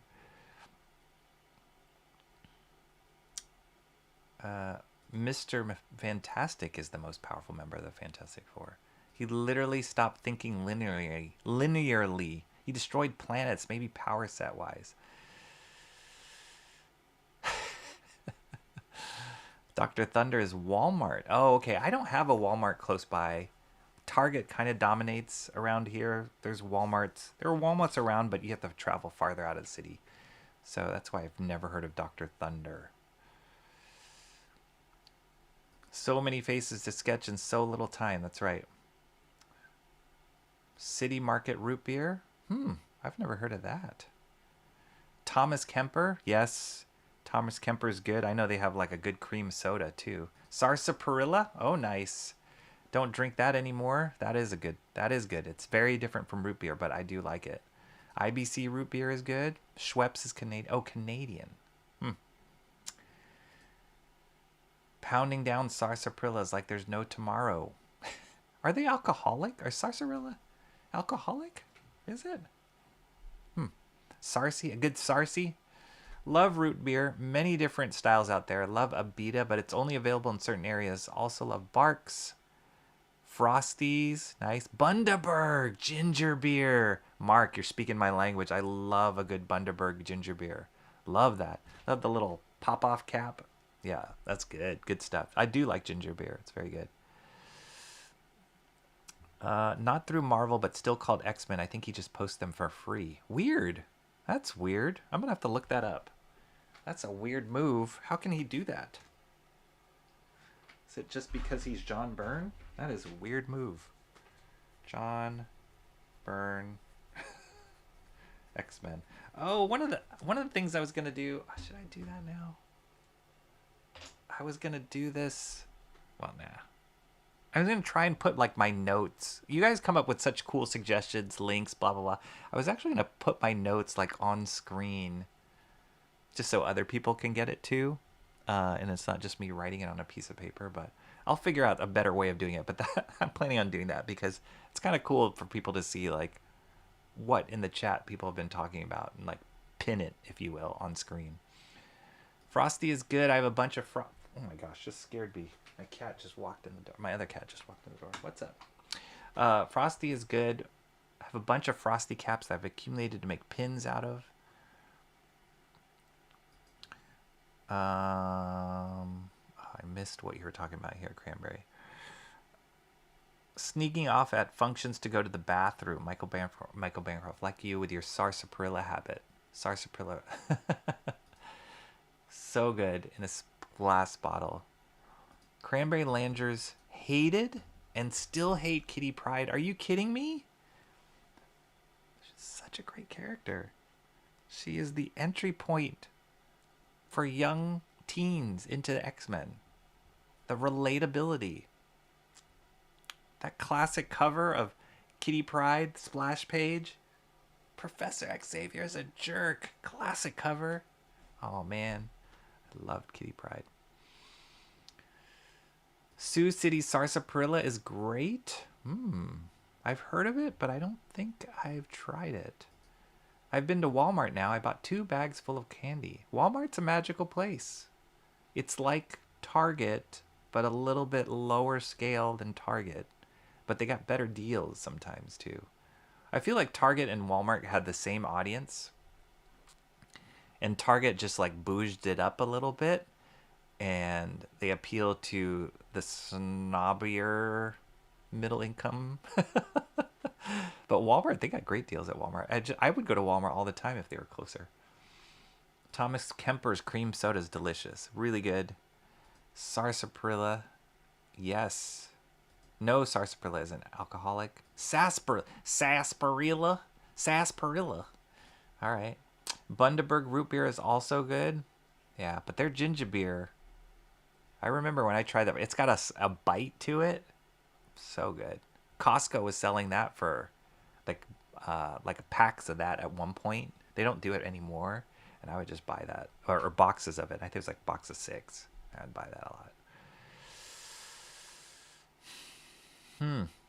Yeah, I probably do have my pronunciation wrong. Sarsaparilla. How does Bancroft say it? It's got to be different. I think they say Sarsi, right? In Australia, UK, Sarsi. Byrne is just drawing X-Men stories on his blog. Oh, that's so weird. Why doesn't he just draw his own stories? I know he tried to do that with New Men, which wasn't that cool. Maybe that's why he's not doing that anymore. That's really weird. Okay, I got to check out John Byrne. I got to see what that guy's up to. Sarsaparilla is alcoholic as root beer or virgin. Okay. I have a reason to come back now. Yes. Yeah. For Chick-fil-A. I hated Kitty Pryde. Terrible power set. Lame. What? Her power is like a metaphor for her stage in life. Like she felt invisible, was not sure of herself. And so it was like this reflection. Am I getting a shadow from my mic? Sorry. It was a reflection of what was going on internally, manifesting in her mutant power. And come on, like that's brilliant. And then her whole romance with Colossus, and like it was such a slow burn with the two of them. And then she learned how to use her power on the offensive. It wasn't just a defensive, like I'm going to hide through the wall or like go through the walls and disappear. She would like threaten people with it or like walk through circuitry. So cool. She was awesome. She was cute as button too. I bought my dad some ginger beer for his birthday recently. Oh. Mark's place is always open if you figure out a reason to come back. Rocky puts a lot of twang in the way he says sarsaparilla. Sarsaparilla? Yeah. I used to live in the South. That's probably why. Non-alcoholic, but I wanted to get him something close to real beer. Okay. All right. I got to finish this. Come on. Now this is why I fall behind in the chat, because then I get behind in the drawing. Ooh, and there's so much more to go.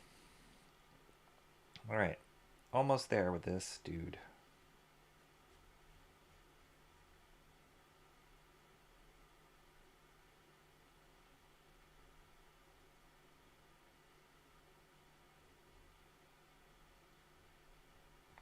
Sarsaparilla. I always bring up this joke on Shant's streams. And I don't know if we've ever fully told the story about it. But way back when I first met Shant, we met in college, which was in Rhode Island. But it just so happened that we both were living at the time. Our home base was Chattanooga, Tennessee. And Shant lived in Chattanooga way longer than I did. And I was just there for a spell, like a few years. My dad's job brought him there.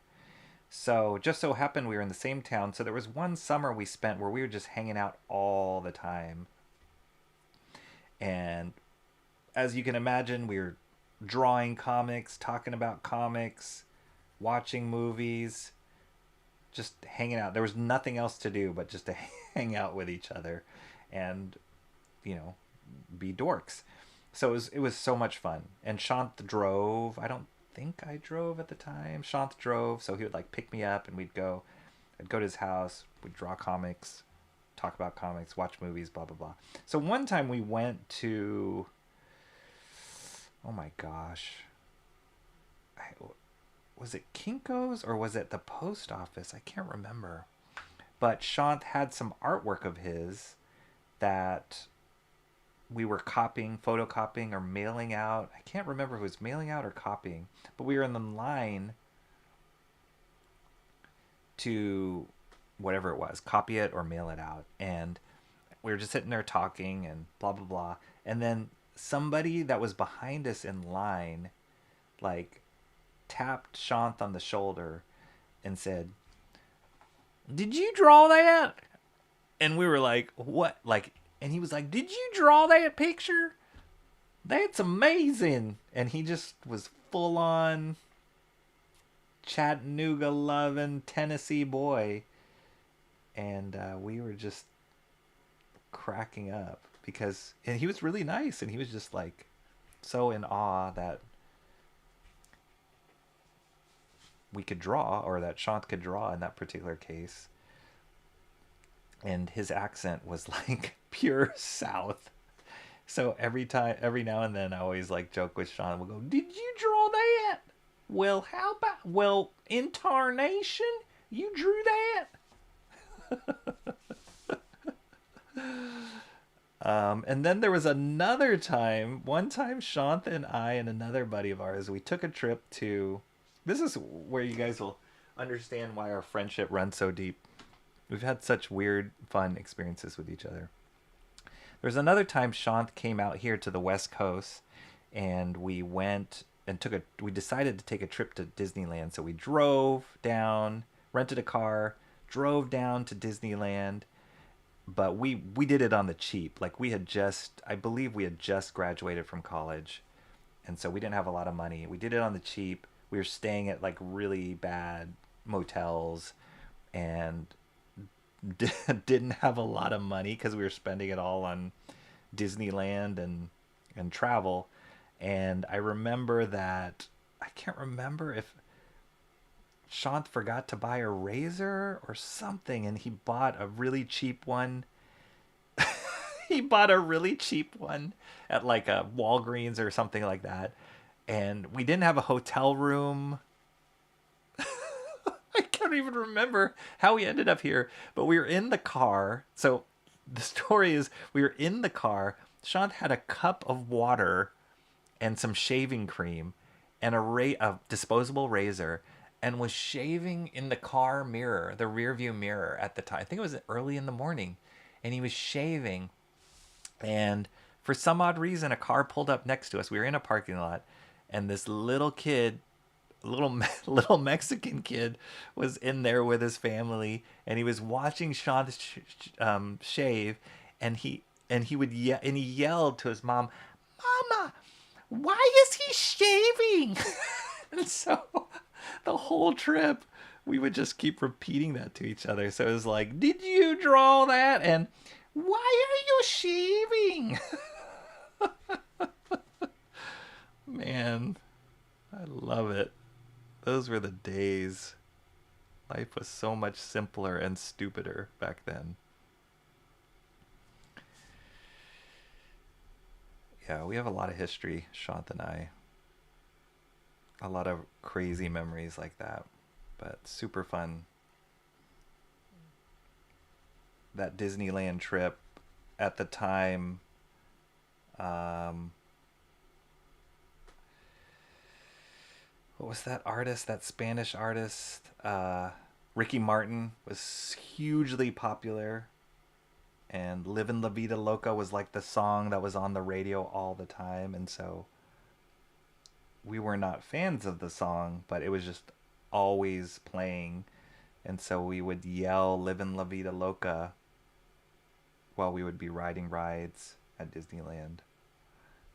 It was crazy.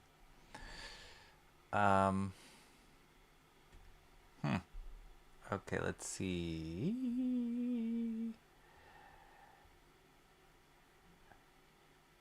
Okay, let's see. Oh, wait. All right, here we go. We're getting into some Kitty Pryde talk here. I thought Kitty and Boom Boom were the same person. I couldn't stand Boom. Boom Boom was a character I couldn't stand. Maybe I was a little older by that time. She was obnoxious. I think she was too trendy looking. Yeah, I couldn't stand Boom Boom. She's not half the character Kitty Pryde was. All right, okay. He's been insubstantial, and hiding is a real boon for the team because she's great. She's cute as a button. This is the real reason. The dudes are just into her. Did you read this, Cranberry?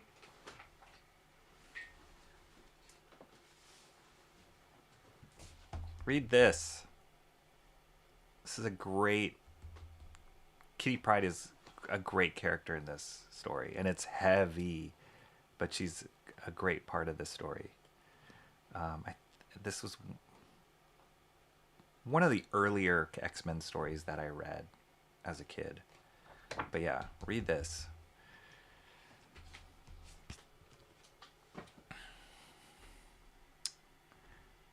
That is a hill I would die on, Kitty Pryde. She's literally like the weakest character. She's not. Kitty and Jubilee were the same person. I know they were trying to make Jubilee like be the new Kitty. I never got into her either. I don't know. Something about her, like Kitty was, her costume was so simple. Oh, then they had that whole storyline with her going to Japan with Wolverine, that relationship. She just had great relationships. More so than her powers. Her relationship to the team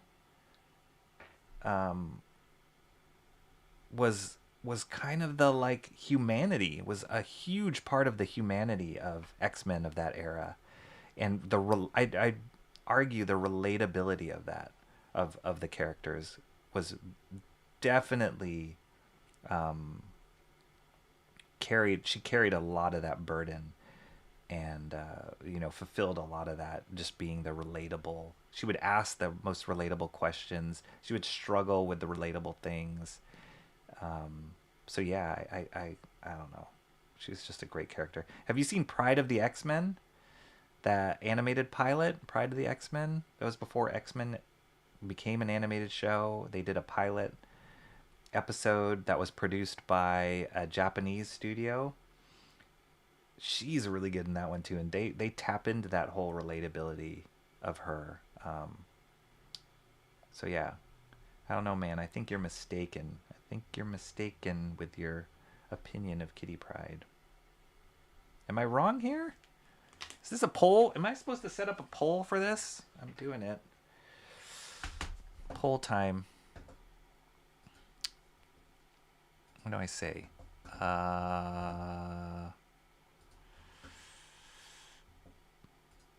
Poll. Kitty Pryde. Yay.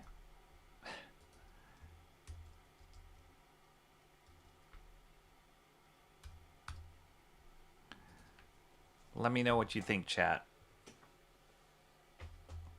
Let me know what you... I'm curious what the chat thinks of Kitty Pryde. Dudes just liked her because she was cute. She was cute. Here's a link for Bancroft. See, this is what I would put in my little pinned notes. White Rock Beverages. Sarsaparilla. Time to feed the puss. Emo Trash says. Oh yeah, my cats are going to start bugging me in a bit. I liked Kitty because she was vulnerable. Absolutely. Yeah, she wasn't super powerful. She was vulnerable. And at times the X-Men had to like protect her. Like in that God Loves, Man Kills, for sure. She was really vulnerable in that. And so that vulnerability, kind of motivated the other characters. It moved the plot forward. Like, you can't have everybody be the Wolverine or everybody be the Cyclops. Like, somebody had to be like, he wasn't as appealing to me as Kitty Pryde, but he did kind of serve that role. Was Doug from the New Mutants, Cypher. Like, he had the power of languages. Now, how lame was that when you're next to like Cannonball or Sunspot? Like the power of languages. But he ended up being he was a vulnerable character, and so they had to pair him up with Warlock, and ultimately he died because he was a vulnerable character. He got shot and died, and that was an incredible storyline for New Mutants. And he was young, he was trying to fit in, all those kind of things, the same things that Kitty kind of struggled with when she was younger. All right, I'm almost done here, just adding a few more shadows, just touching up a couple of shadows here, and then we'll move on to some perspective shenanigans. Let's wrap this page up.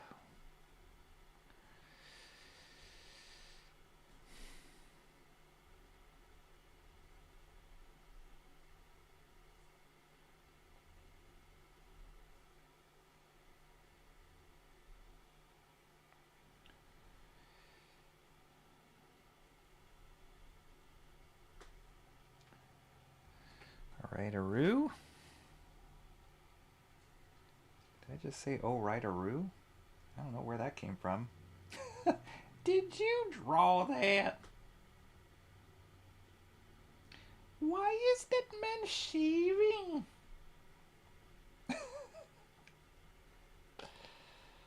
It's the little things in life that just make me laugh.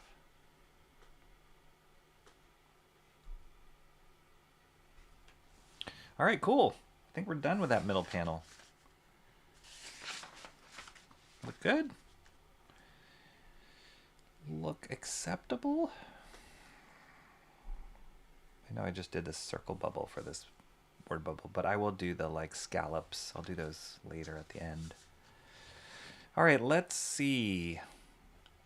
What I'm gonna do is I'm going to let the poll run for a second. I gotta go to the bathroom. So I will be right back and I will hit this top page. So when I come back, I'll check the poll and then we'll go from there. All right, so I need to make that dang intermission window screen, but I'll be right back.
What do people do when they do like super long streams? They gotta take bathroom breaks, right? Goodness, it's all stuff I gotta learn. All right, what does the poll say? 60% nay. Dang it. All right, I respect that. 5 votes, 60% nay on Kitty Pryde.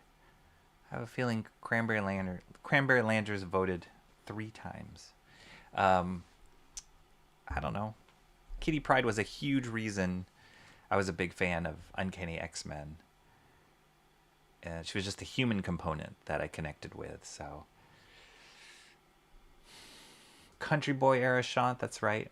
Jubilee had explosive plasma which she could burn through locks and burn people's eyes with. Kitty literally just fades through things, a shrinking violet. But they were 2 different people. Jubilee was obnoxious. She had her moments. She was obnoxious. I mean, fireworks. That's what I thought was lame-o. Fireworks, and then she wore that yellow raincoat. I don't know. I never liked Jubilee. Even though Jim Lee created her, I didn't like her. Cran doesn't like saving princesses. He needs beefy women, I guess, that shoot plasma from her fingers, I guess. Weak tells me you need to feel strong. Good to know Shant keeps up with his personal hygiene no matter what. That's right. I do like women who fight and are aggressive. You say that now. You say that now. She needs to be able to fight me. Be strong enough to stand toe-to-toe with me.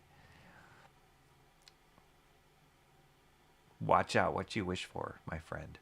I miss my friend that I would have those guy jokes and conversations with. So much fun then. You know what, Mark? That's what we're here for. We can be like that. It is fun. It is stupid fun. And it's just the memories. It's funny how some of the dumbest moments are like some of the strongest memories I have of our friendship. It's not the deep heart-to-heart talks, although there are quite a few of those, but it's like the dumb moments like, did you draw that? That I will never ever forget about my friendship with Sean. You guys sound like you had fun adventures. We did, and I think we both like Kitty Pryde too, so take that. There was one time when my fam went to Ocean City, and there was this Asian girl who kept saying sauce in a way that made me and my cousin laugh, so we kept repeating that for the rest of the trip. Sauce. Every word, all words sound weird when you say them over and over again. What was the word? Oh, moist. Is that a weird word? Moist. Moist. Sauce. Or liquid. I remember there was a time where I was like, liquid. Liquid. Liquid. It's weird. I hated Boom Boom too. Yeah, Boom Boom was not good. Yeah, she was like 80s, an 80s explosion. And I feel like Jubilee was like kind of the weaker Boom Boom. You know what I'm saying? Boom Boom had, at least the cool thing about Boom Boom was she would count down. I like that. That was kind of a cool power. Count down for the explosion. Jubilee was just like, I'm gonna put fireworks in your face. Yeah, I was never into that. Fine, I might read it. Probably good, I'm sure. If you have you not read God Loves, Man Kills yet? Dude, come on. You can't have a proper perspective on all the X-Men without having read that book. It's a seminal X-Men story. Cran must be dominated. Disney. She just has character, but she's supposed to be on a premier team of mutant heroes. No. She was, we're going into it. She was there because Professor Xavier wanted to train her, wanted to take care of her. Like, it wasn't just, oh, I'm going to have a bunch of mutants that like fight crime all the time. It was like he cared for these students. He wanted to grow them. He wanted to be, to protect society, humanity, to give back very, good things. And it wasn't just because she was, it wasn't just, every character wasn't there just because they were powerful. They all had their different reasons for being on the X-Men. X-Men are supposed to be virtually the Avengers, and all she could do was fade through things and grab things lightly with her tiny, delicate girl hands. Did you read the Joss Whedon X-Men story, Astonishing X-Men? She's got a great role in that too. Cranberry, I think you're just looking at her stats too much, dude. You have not dug into the stories. She's just got average strength plus being like a piece of paper. See, you're just looking at her powers and her abilities. She's more than that. She's a human being. She's not just a mutant. She's a human too. Oh, gosh. Oh, man. He's gone. Chair stream. Post pictures of chairs. I gotta figure out a better, and welcome, Random McRanderson. So good to see you. I gotta figure out a better, I'm going to the bathroom. I know people play videos sometimes, or whatever. Special screen. I gotta think of something better. There's a few transitional things I gotta figure out here. That's what makes her so endearing as a character. She needs a man. She needs a metal man. Piss bottles.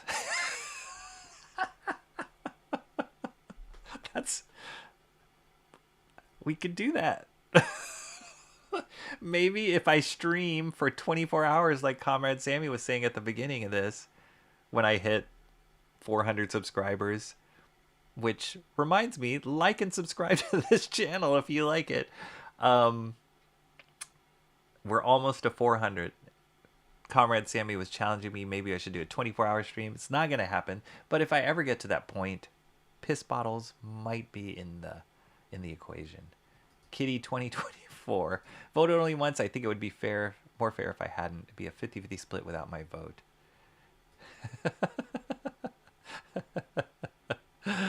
Oh my gosh. I think, Cranberry, you are projecting some personal things onto this avatar of Kitty Pride. That's my hunch here. Something you were burned by a gal named Catherine Prideaux. Pride Day. and you're projecting.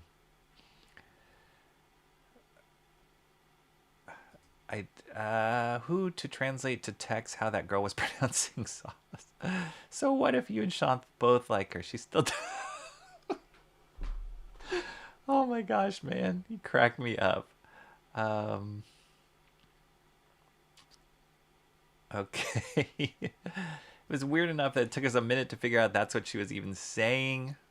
Sauce. I had a teacher once who, deep south, I was in Texas at the time, and I was new to the school. It was math class, and she kept asking me this problem. Like, they put out a problem on the board, and she asked me, called on me and said, "How many Cohens are left?" And I was like, "What?" And she kept saying, "How many Cohens are left after whatever?"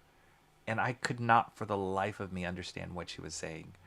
And then at the end, some kid said, like, 3 quarters and 2 dimes. And I was like, "Oh, you mean coins." She was like, "How many Cohens?" Yeah, it was bad. So I can relate, emo trash. Boom Boom was the more advanced version of Jubilee. I don't know. The problem with Jubilee and Kitty Pryde wasn't their powers. It's that everyone else's powers are so much better. They're lame compared to Rogue or Storm or Colossus or really any other X-Men. I guess that's what Cranberry Rangers is saying. But it's more than just powers, people. At the end of the 90s, they were leading into her powers being more fully developed. She actually was developing her character and her powers. She actually had a character arc. Jubilee's powers at their base weren't great, but near the end of the 90s, they were hinting at her getting a more powerful... And you know what? And I do like that progress of her. I do. It's like, just like somebody's character, somebody's abilities, they evolve and they change. I do. And she grew up, too. She became more confident, right? So... if she wasn't so vulnerable and weaker at the beginning, where would she be able to go to? That's like Superman. It's like Superman never started off weak. He was just Superman all the time. They had to take away powers to make him interesting. So there. Yeah, something like that. I need something like that. Emo trash. I miss the unscheduled road trip with him. That would always have amazing moments. Yeah. It's true. I wish Sean lived closer. I do. I wish I could see him more on a regular basis. But now we have YouTube and FaceTime and all that. So it is a little bit different, though.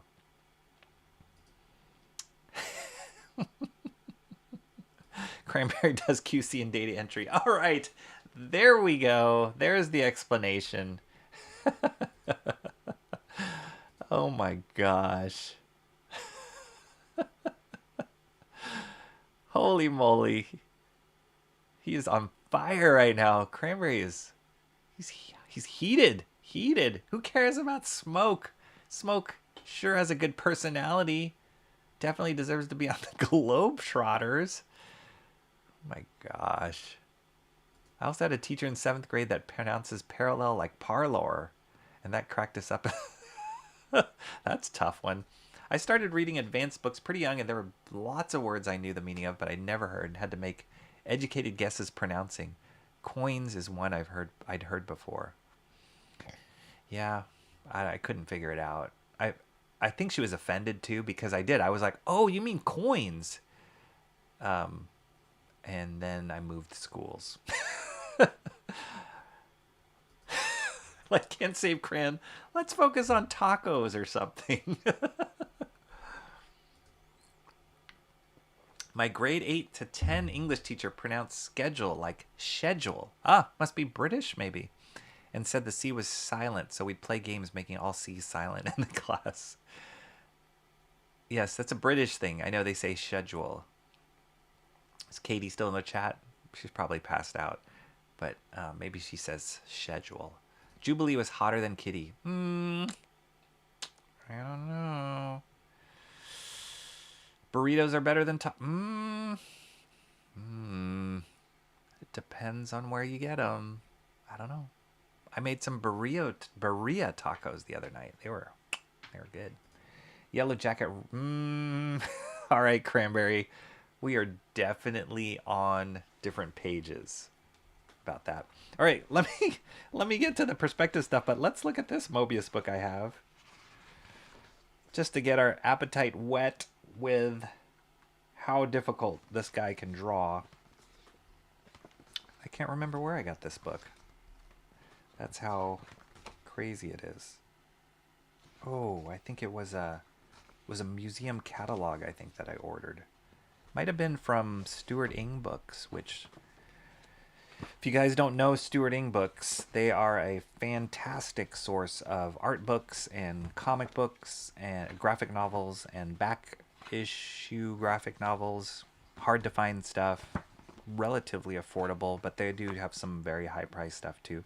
And he imports a lot of Mobius stuff into the States. He's got a tie with French distributors. He goes to France a lot and brings a lot of books back himself. He might have a connection with the Mobius estate. I'm not sure. But yeah, I believe that's where I ordered this book from. Look at this awesome picture. Ooh, my gosh. Beautiful lighting. This is a lot of Arzak stuff right here, which I have other book on Arzak. Look at this crazy progression of images here. I think this is called something like the artist struggle or something to that effect, or birthing an idea, or something beautiful like that.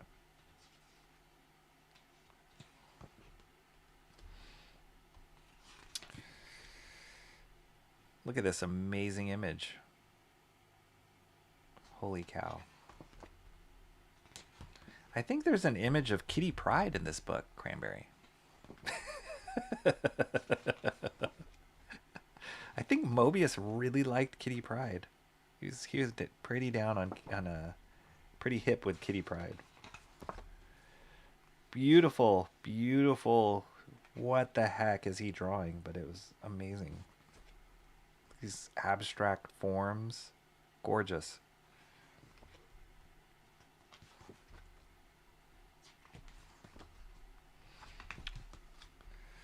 Oh, these were concept designs he did for The Abyss. I think in that other book I had some here, but they had more images. Like these. Yeah, he could world build like nobody else. Often imitated, never matched.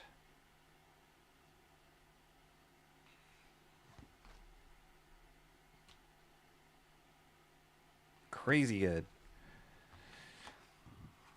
See, there's some familiar shapes here. Familiar Mobius shapes. Look at this crazy image. I think this is the one he collaborated with Jeff Darrow on. If Adam's still in the chat, he always talks about Darrow. I believe they worked together on this image. Oh, this is a classic Arzak. Look how simple that perspective. This is a 1-point perspective.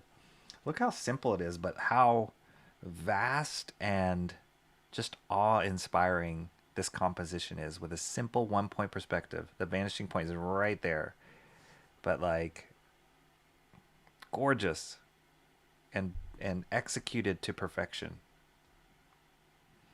And similarly, here we go. This is where I'll stop on this book. Similarly, the things that are near to camera, this sounds very simple, but it's such a beautifully executed here. The things that are nearer to camera, be it these pebbles, rocks on the ground, are grounded, really set in the perspective, you know, on the, even put a freaking grid down just so it was clear what the perspective was. And, you know, just kind of detailed out these things here. But then as you go back into the distance, you see the same kind of pebbles, repetition of these pebbles, but their detail drops. And then farther, farther, farther, just a little dot, speck, dot. But your brain just makes that connection. And you just feel like the whole world is populated. We're looking at a ground plane of these rock textures, these pebbles.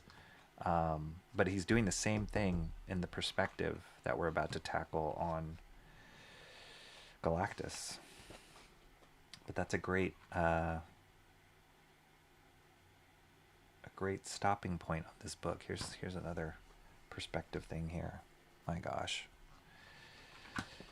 Woo-hoo-hoo. Okay. There, a little Mobius break there for you guys.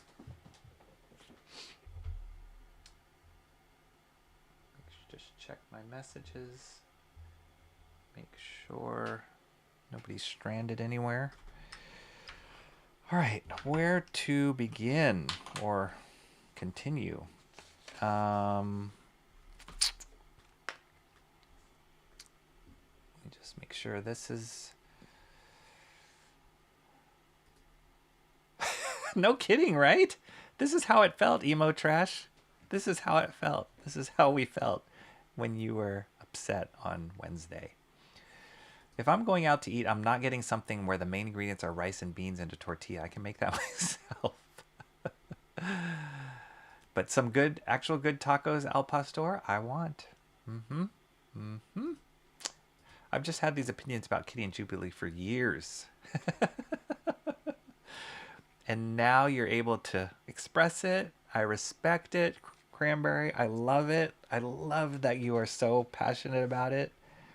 I totally respect it. I get you. I don't agree with you, but I get it. I get it. I understand. I don't like Jubilee, though. No. I was just joking. Just joking. Yep. There we go. Mobius is through and through. When the girl Arzak is great. There we go. There we go, That's the Cranberry we remember. There we go. There we go. Okay. So let me lock in these buildings that I started. Like I mentioned earlier on, their verticals are all parallel to one another. So there's not a third point of perspective there. Thank goodness.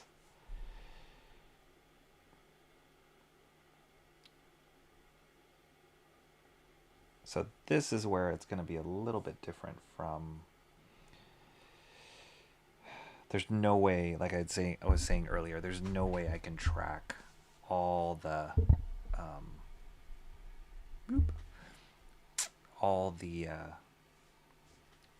that I can make my buildings all identical to what Mobius has done. But I'll do my best to try and lock in the long ruler here. Lock in the main buildings and then just kind of do my best guess on the surrounding buildings. And the way that I like to mess around or approach perspective is once I lock in these vanishing points and get a visual grid in there, I kind of tend to rough out the elements in the perspective first, just visually, like, oh yeah, that kind of follows this perspective line, and this is where this sits, or this is where this character's feet are planted. And then I'll go back and like actually hit the correct lines, the actual lines on the actual grid. So like for these buildings, for example, I didn't use the ruler No, you're not going outside. No. I didn't use the ruler to draw them. I just freehanded it and just looked at the perspective lines to kind of give me a rough estimate. But then when I tighten this up, I will actually use this vanishing point and get it exact. So that's kind of what I'm going to do here for these buildings. No! Stupid cat. I let them outside. I have a backyard, just a small backyard, and they like to walk around. They're indoor cats, but they like to walk around outside. But when I let them out once, no. Then they beg to be out there all the time.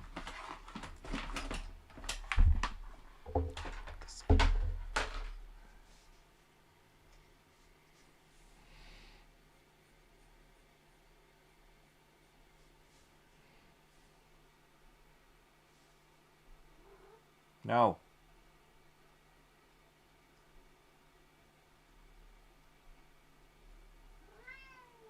No.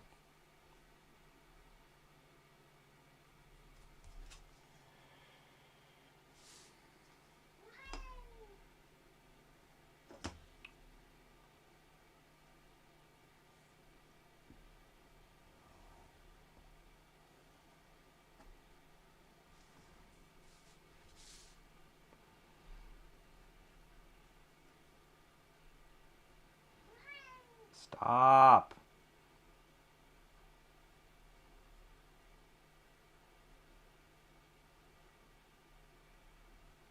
It's getting close to feeding time, so the annoyance level is going to ratchet up here in a second.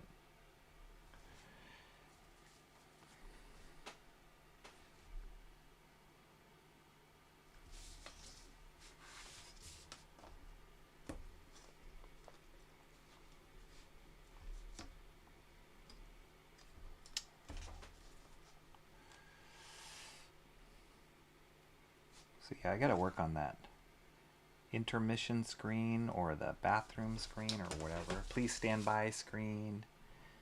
I gotta look up John Byrne and his Renegade X-Men comics.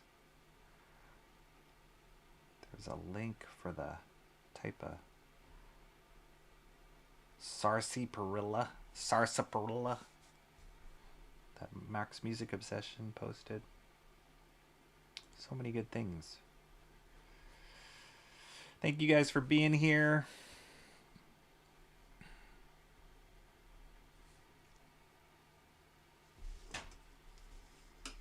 Even Cranberry Langers in his attitude about Kitty Pride.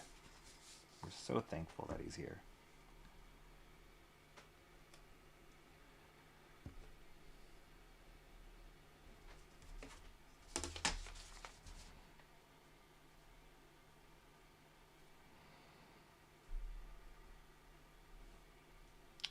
Yeah, so I'm just kind of I'm trying my best to find buildings that are solid in form, that we can kind of visually latch onto, and then build around that. So they'll like anchor down the perspective for me, or the perspective indicators for me, and then I'll just kind of build the rest of this stuff. I'll freehand the rest of the stuff around it.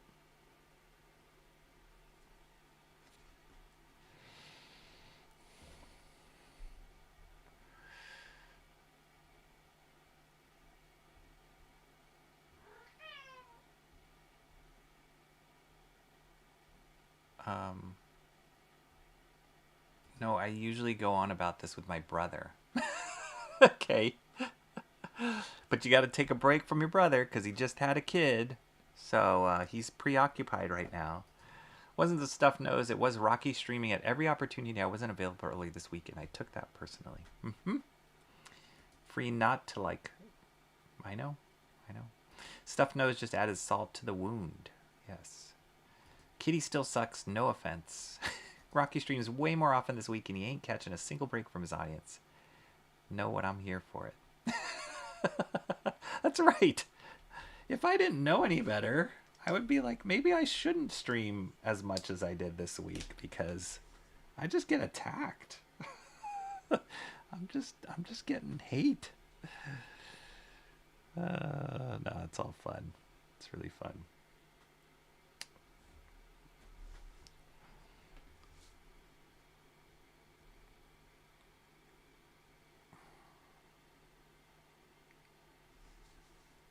Okay, is this building here?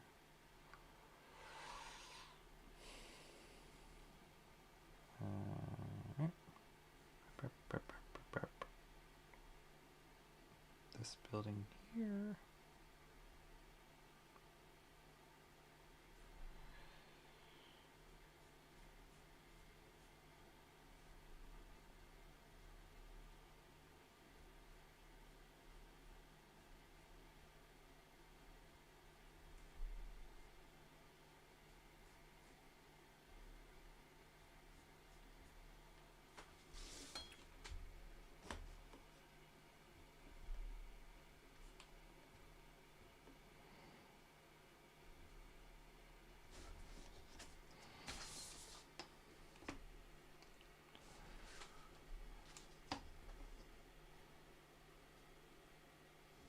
So after I roughed in that building, just trying to lock in the correct perspective.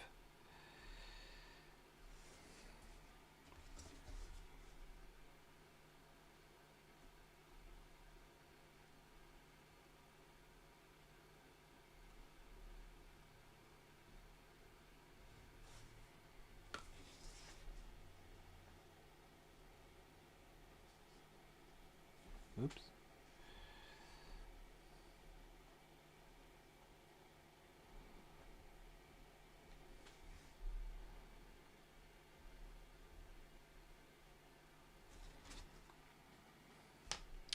Okay. Coolio.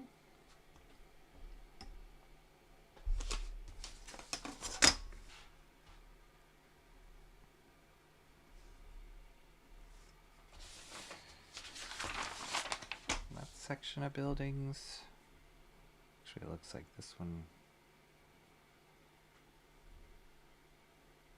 This building looks a little bit longer than I made it. And then that guy's a little bit shorter than I made it. Whoops.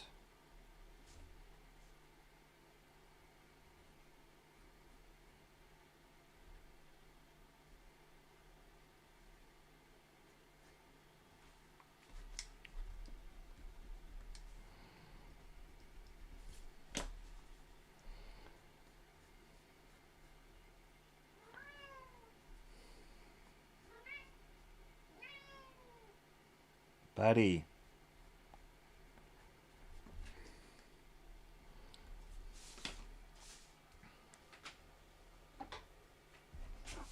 I don't think my cat likes kitty pride either.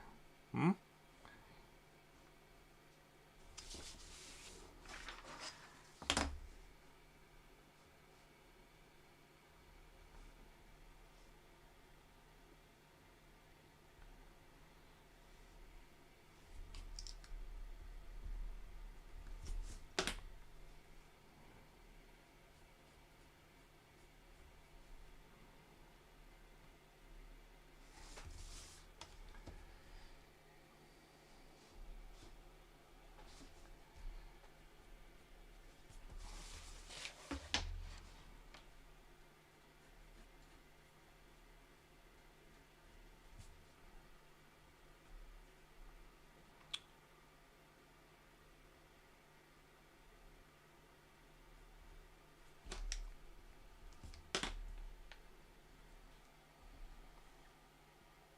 It's just a week to yell at Rocky.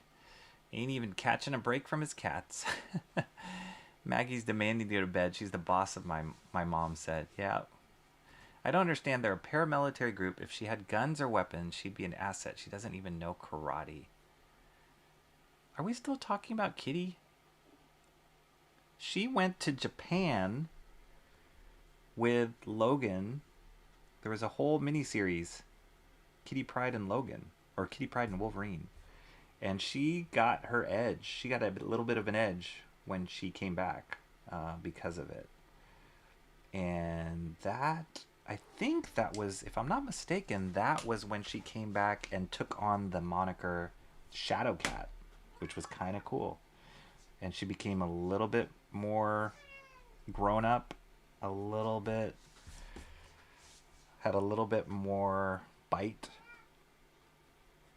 And she changed because of that trip.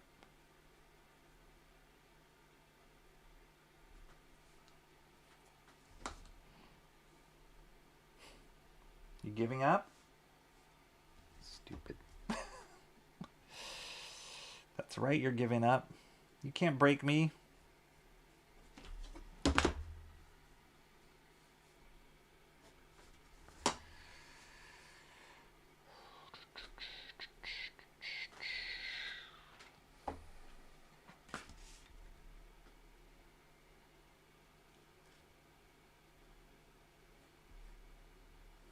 Goodness, I do have to wrap soon though. It's almost 6. Holy cow.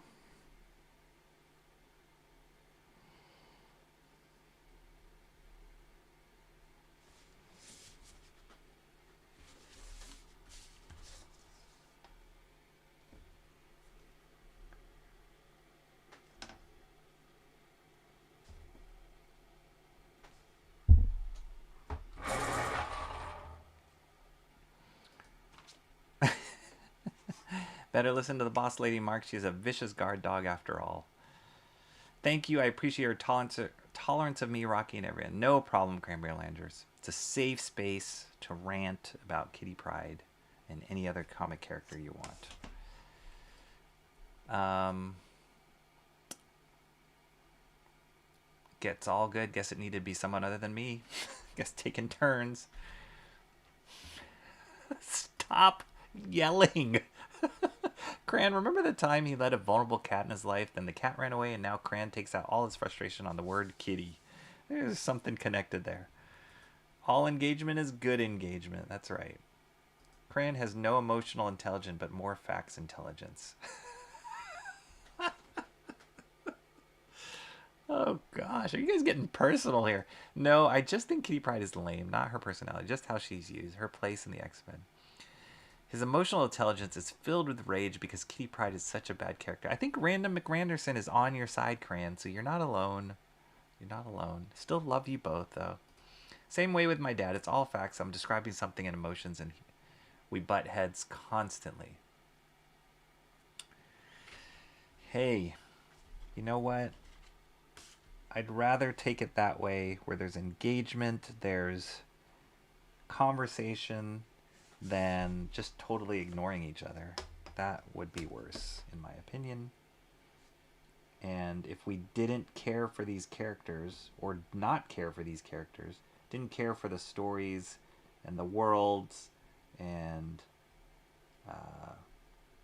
yeah, just the enjoyment. If we were just like, meh, it's okay, and we wouldn't even care about talking about these characters, then I think that's a bigger loss, right? So I love it. I love the passion. These are the kind of conversations I live for with comic people.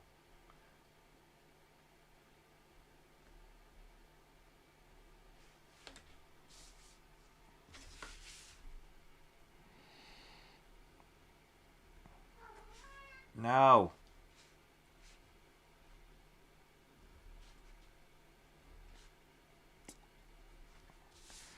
Close my door.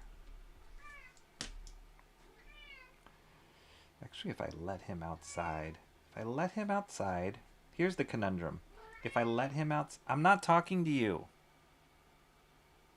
If I let him outside, it will buy me some more time because he'll be preoccupied outside and he won't be thinking about dinner. So I could do that. That might be a smart move.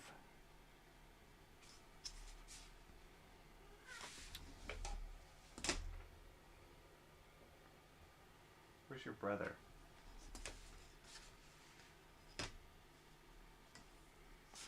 No, he's not outside. All right, let's see. What building's next? I got these guys. These guys. These guys. I guess I could continue to flesh this out.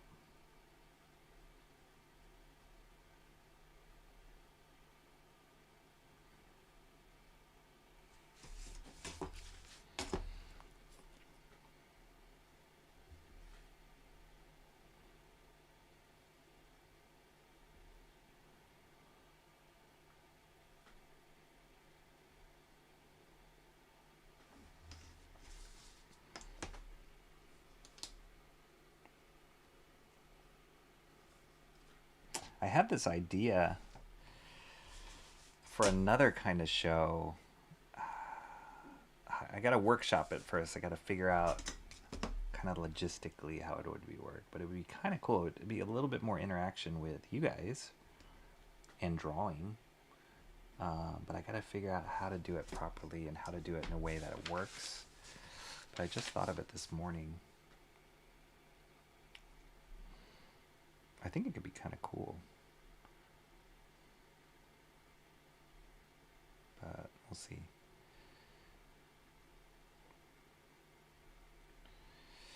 See if I can pull it off. I gotta just come up with a bathroom screen first before I can pull off something as complicated as I'm thinking.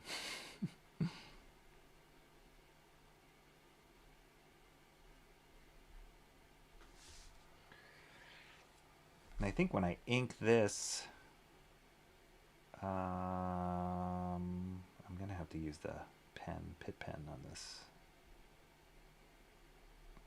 building stuff. There's no way I could do this with a nib. I don't think.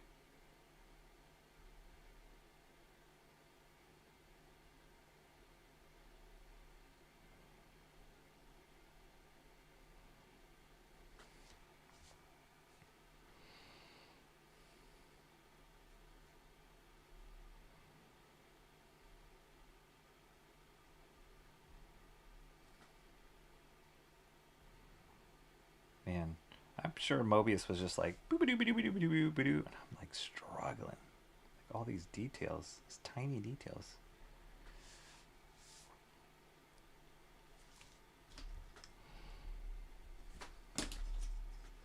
Then I gotta do it again in ink. Oh my gosh. What in the heck did I get myself into?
Why would you have someone who just starts to find and infest the use of their powers in a team that's always...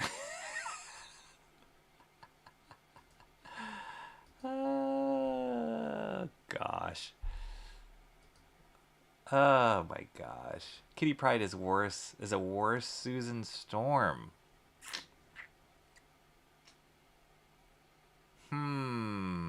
Is she? A little bit of an edge when she's fighting Omega Red and Mutant Instinct squads are trying to kill you all the time. She's super weak. It's so dangerous. Awesome one. We got tacos, burritos. Come on, man. Help me out here. When Galactus first appeared, he had a capital G on his armor. I guess they figured the English alphabet is universal. I think that's right. I think you're right, Antoine Dennison. G for G Golly Galactus. Comrade Sammy always wins. Sleep tight, Maggie. Recover quickly for us. What do you mean, comic people? What's up, John? John, help us. Goes, what's your name? He goes, John. Cranberry Landers is on a rant right now. You gotta help us. Do something.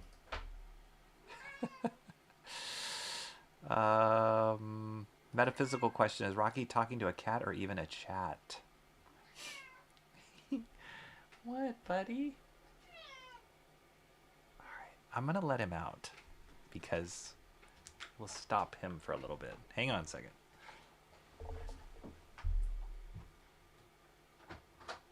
See, what I'm doing is I'm teaching you can bug me to death.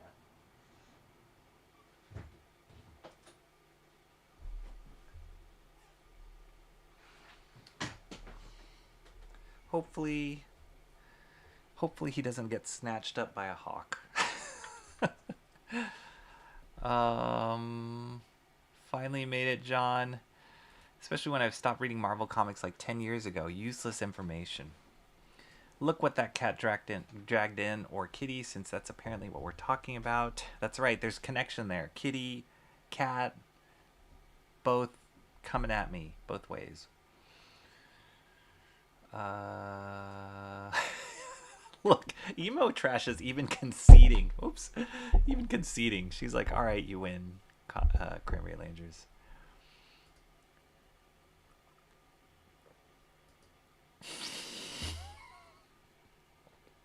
Help us, it's true. Kitty Pryde is amazing to men who like cute, sexy women, but apparently Cran thinks cute, sexy women are too dangerous to send to the battlefield and should be kept behind to cook apple pies.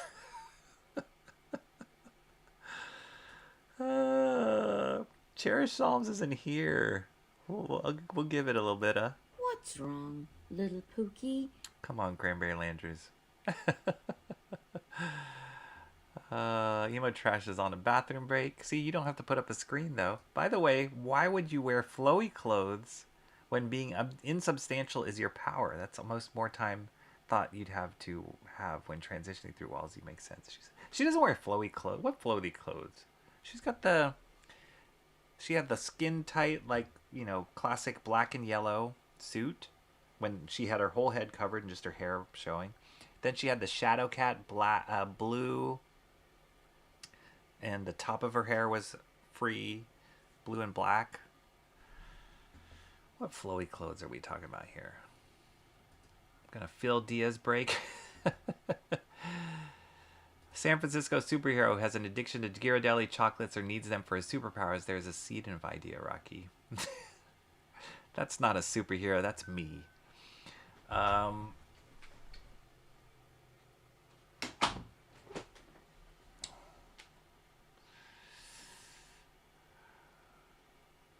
Who's getting snatched up by a hawk? Possibly my cat.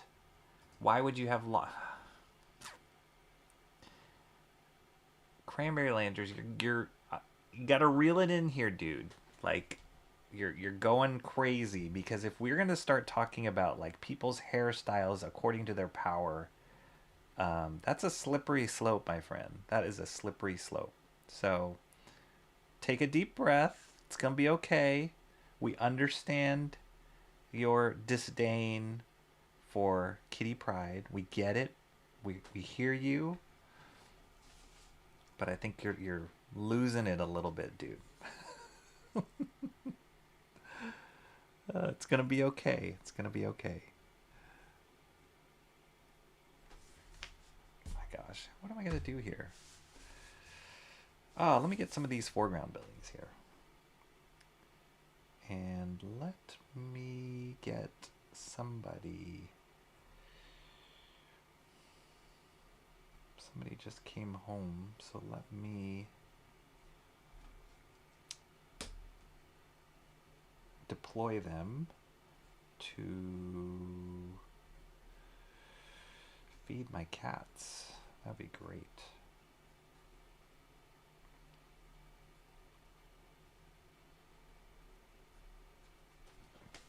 Okay, 1 second. Let me just text them and let them know.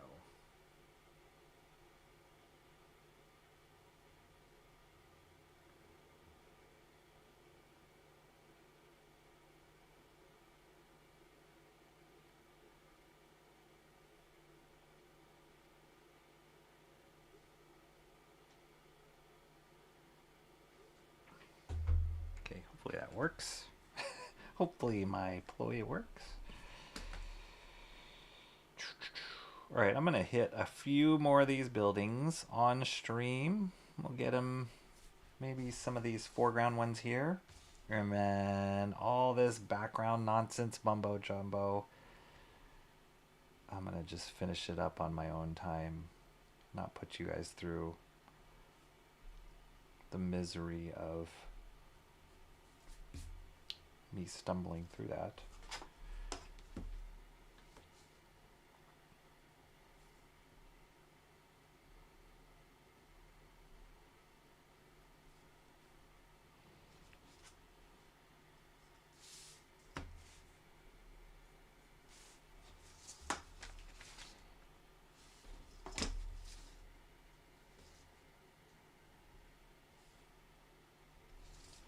Cranberry Landers, does your brother like Kitty Pryde, or are you guys both on the same page about that?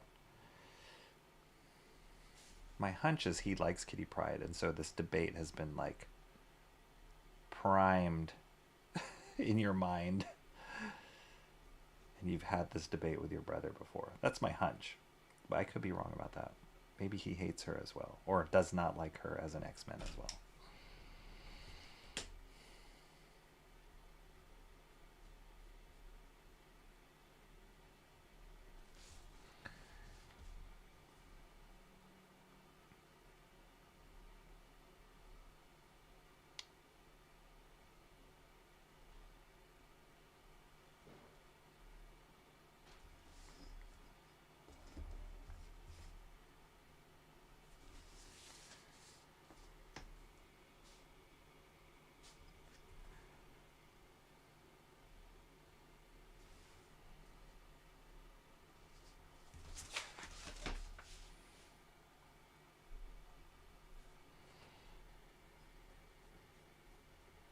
I think I hear the cats being fed. Worked. By the way, why would you have long flowing hair?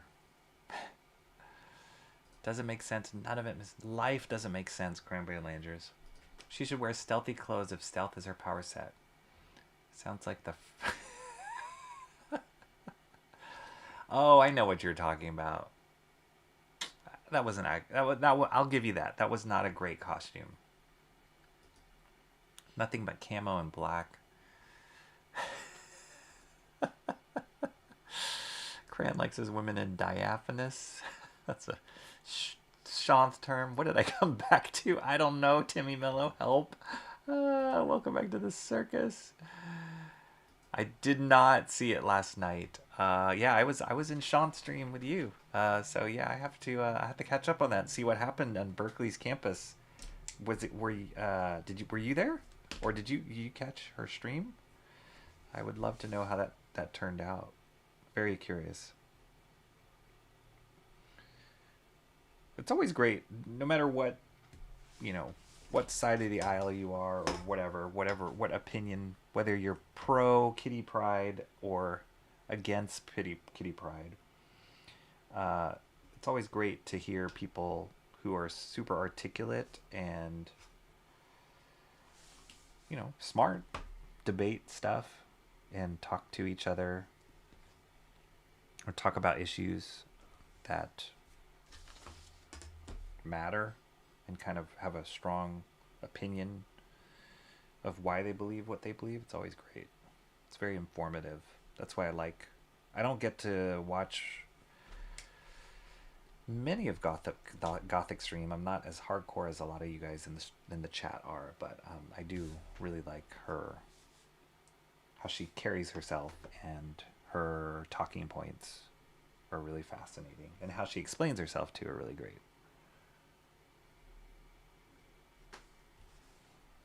So yeah, curious to see how that went in a environment like Berkeley.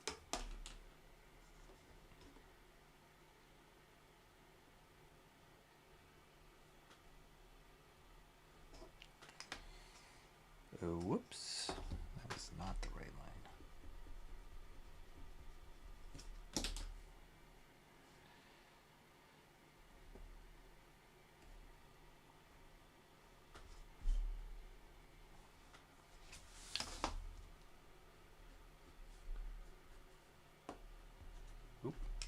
that eraser?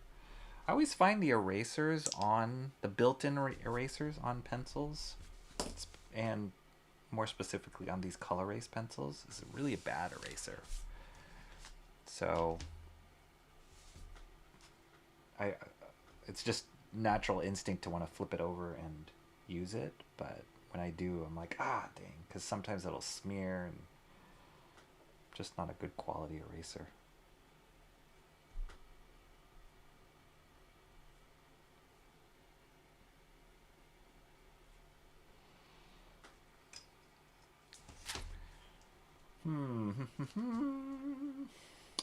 Okay. Let's see.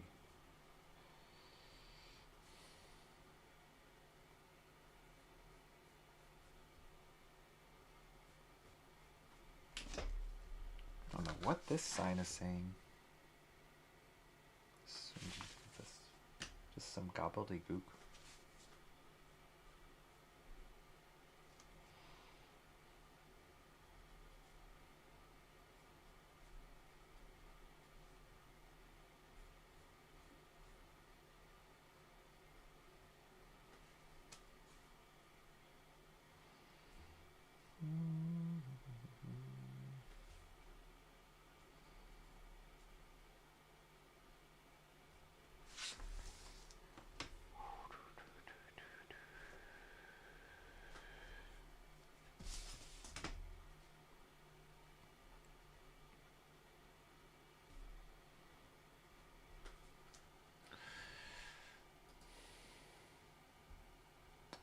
I blame your lack of background music for Cran's outburst. It soothes the savages. I hate finessing with the stupid background music. I gotta figure out a better option for that. But yeah, with all this kitty pride, and actually I like Cranberry Lander's argument. It's great. With all this kitty pride stuff, you'd think Bendis was guest writing this episode. If Rocky's voice doesn't keep you calm, it's a lost cause, John. Wow. That's a high compliment, Mark's music obsession. Appreciate that. None of that character makes sense. No. We both agree. You and your brother both agree. The thing is, we both come up with better usages for her and ways for her to be more effective in Marvel Comics. It was with Rocky's own voice, of which he's been defending this kitty pride, so it's possible his voice is being a double agent here. An added layer. Well, I've got a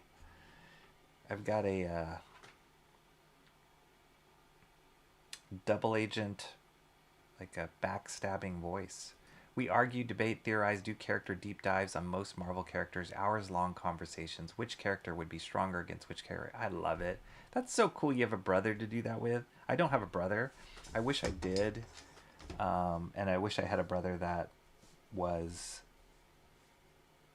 as dorky as I am, or loved comics as much as I do. I do have a brother. It's Shant. But yeah, I mean, like a blood brother, that would be great. If he grew up talking about this. One of my good friends that I used to work with, he had a brother like that, and to see them talk probably is similar to you and your own brother, Cranberry Landers, but it was so fun because they would just rib on each other and totally like make fun of each other and then debate things, and it would always devolve into just like, you're stupid and you're stupid. As brothers do.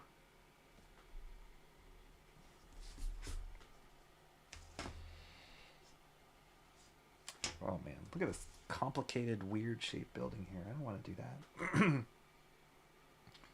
see if I can build around it. So yeah, like I mentioned earlier, I'm just kind of roughing in where some of these buildings look like they go, and then going back and correcting the perspective according to the vanishing points that I set up.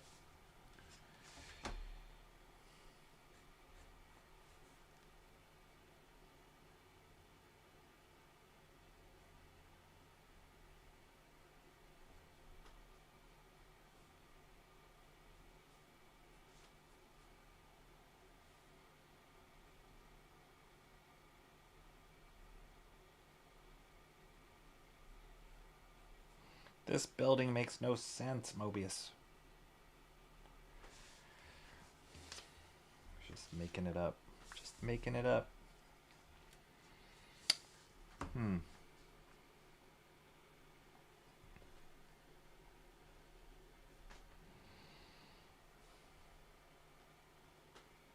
Gosh, I'm getting hungry too. We'll be wrapping soon here, guys. I know a lot of you guys got to get going. Other streams going. But also, I'm getting hungry.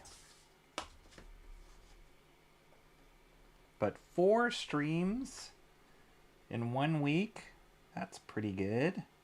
That's pretty fun. Hopefully you didn't get sick of me.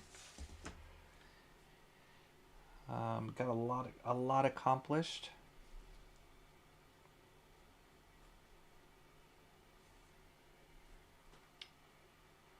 A lot more to do on this page. But we're in a good spot to get going on the inks soon. Next week. I'm going to think more about this. Well, I guess I could kind of shoot the fat with you guys and like workshop it here. But so the idea is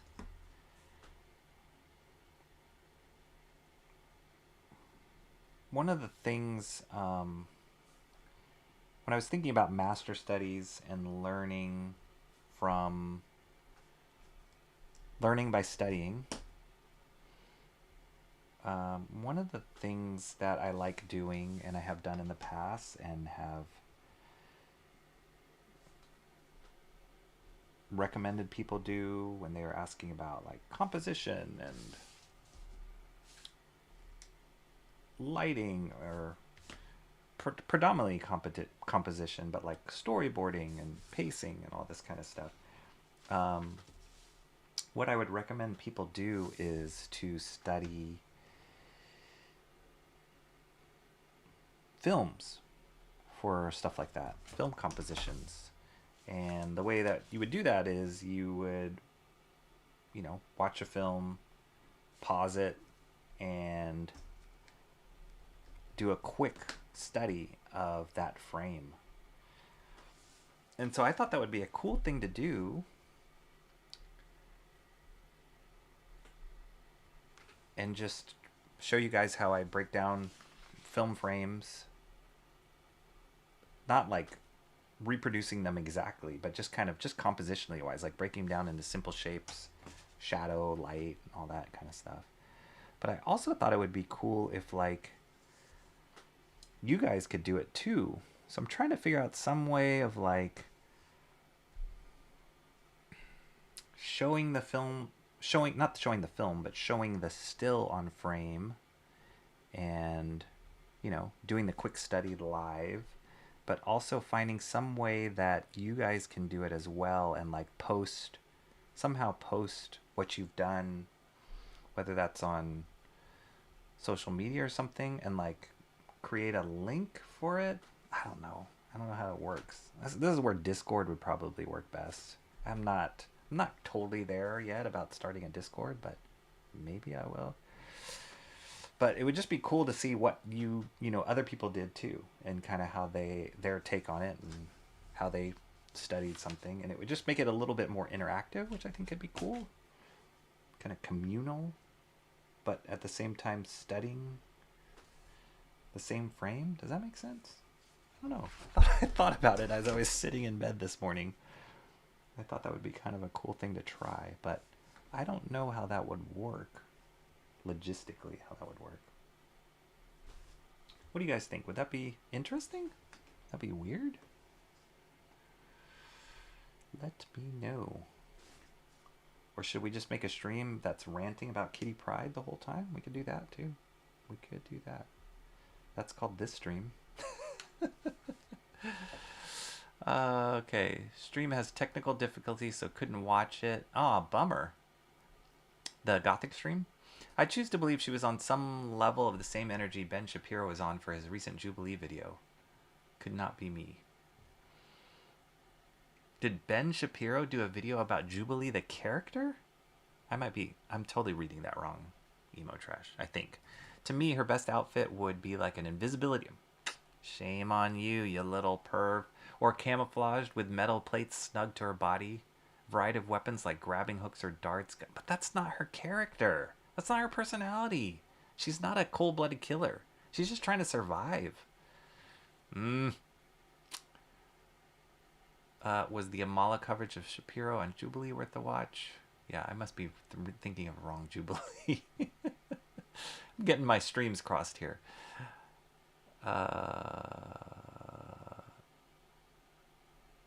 Okay, we're talking about Gothic. She would train in like ninja arts, be the lead in the infiltration unit. I think they've done that route with her too. I think they've gone that route in some stories with her. Yeah, I think so. Whether it was like in the future, like Days of Future Past or something, I feel like they've gone that route with her. No, I'm not a fellow only child. I have one sibling, an older sister.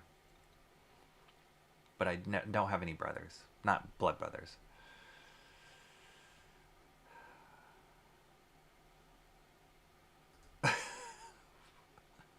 It's generally frightening that the entire room had the called. Oh, okay. Oh, geez. We're talking about two different things here. My brother and I would pore over Marvel encyclopedias like at character stats, reference events, and comics, which would support our arguments. Storm was incredibly underutilized. She's one of the most powerful members of the X-Men team. She's an incredible character. I really liked definitely her transformation from goddess of the weather to like punk Storm was, and she lost her powers, was unbelievable. It was a great story arc, and just the struggle that she had with losing her powers and then regaining them and all that kind of stuff was amazing. So yeah, she's great. I don't think she was underutilized, really. I don't know. I thought she was pretty utilized. Bancroft is streaming right now for you guys. Hopefully he'll still be going when I end, which will be very soon. Rocky, you didn't give me the opportunity to be sick of you, but it's forgiven, I suppose. Indeed it was, Cranberry. Awesome. That's good. I'm glad you didn't get sick of me. Shoot the breeze, chew the fat. You do not shoot the fat. Did I say shoot the fat? Sounds rough for the walkway people. Oh gosh. Shoot the fat is hybrid. That's right. Talking about Gothics. The idea of yours sounds fun. Rocky, yeah, like you could participate, Cranberry. I know you love to draw too. That would be cool. It's going to be a challenge. You guys could do it. Timmy Mello, another artist. Emo, another artist. Come on, there's all these artists in here. Discord would be great. There's a lot of power in Discord. I can see it with you all. I know you guys use Discord quite a bit. And that would be a place where you could post things. So yeah, I gotta figure out the technical side of this, but I think it'd be cool. I think it'd be really cool because I would love to kind of walk through it with you guys and pick different stills. And I love studying films. I've done, I don't know if I've ever showed this. Did I ever show you guys these? I made a sketchbook. I only handed these out to I was just doing film studies myself, and I wanted to produce a little handmade sketchbook of it, and I just sent it to friends who I thought would appreciate it. So I only sent it out to like a dozen friends. But what I did was I did film studies of different films, similar to what I'm talking about right now. Very rough, quick studies in my sketchbook. So this was from 2001. And I would just watch the film, pause, and then draw really quick sketches of the compositions. And yeah, I just did this straight in my sketchbook and then photocopied them and made this little tiny film study sketchbook and sent it out to friends. And I'm pretty sure I sent one out to Shant. So yeah, this was 2001. See these classic compositions. And it's just fun doing them this simple. You don't get so caught up on the details. And it just showed you the power of why they pick specific compositions, what effect that had on the audience. And putting those compositions next to each other is also a really important thing. Raging Bull, incredible movie, incredible compositions, incredible lighting. And so it's awesome to just break down the sequencing. Like you get this certain feeling when you watch it, like this boxing sequence, but to break that down to its shots was awesome. It'd be cool to kind of figure out how to do that on stream somehow. I know the whole, like, it would be cool if we could watch the film, pause and do it, but I know we'd run into copyright issues. So I'm just trying to, I don't know, talk through how we could do this. But these little compositions, I did a Raging Bull, Miller's Crossing, another one of my favorites as far as just filmmaking and story. And this was a sequence in Miller's Crossing where one of the main guys hears that people are coming into his house to like assassinate him, and he like goes under his bed and shoots out their legs. Amazing scene. So yeah, did that, but I thought it would just be cool. I don't know. I was kind of combining this and the master study idea, and I did a whole other sequence of set of thumbnails, but I haven't printed out that book yet. Anyway, that's the idea.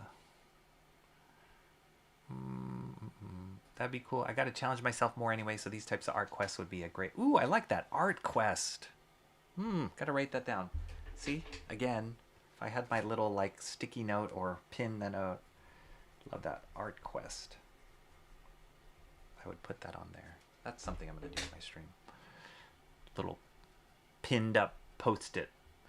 Walk away stream with Gothics at Jubilee, the political commentary channel. Oh, not the Asian mutant in the yellow raincoat that shot fireworks out of her hands. I have a stepsister that's 9 years older than me, but we never had any type of relationship. She wasn't around much, so I still consider myself an only child. Yeah, I get that. I'm my mother's only child anyway. You did say shoot the fat. All right, sorry. Shoot the fat. Chew the breeze. You should make a Discord, Rocky. I might need your guys' help if I do. I know you guys are Discord savvies. What does IDEK mean, Emo Trash? I don't even know. To be honest, I don't even know. There we go. I don't even know if I have her number anymore. Cool little book, Cranberry Landry said. Yep. Thank you. Okay, that's what Discord is for, Rocky. We can have watch parties where you break things down. Alright. Am I going to do that? Cool. Use Fancy Pants, all of yous. Miller's Crossing is great. It's such a good movie. It was one of the first Coen Brothers movies that I was exposed to. I saw it in school. That soundtrack kills me. So good. And yeah, just the filmmaking aspect of that movie made me a huge... That movie and like Blood Simple, Miller's Crossing, and Fargo made me huge fan of the Coen Brothers. And then obviously Oh Brother, Where Art Thou? Yeah, genius filmmakers, those guys. So yeah, I love Miller. I have a soft spot in my heart for Miller's Crossing. I love Gabriel Byrne in that lead role. Whew, he was great. Not me. Discord I've been on like twice. Friends Fortnite stream. If you like irreverence. Oh boy. Weird. Okay, cool. All right, let me see. I'm going to draw maybe like 3 more buildings, and I'm going to call it. And then I will fill in the rest of this gobbledygook. I will shoot the fat and fill out this gobbledygook.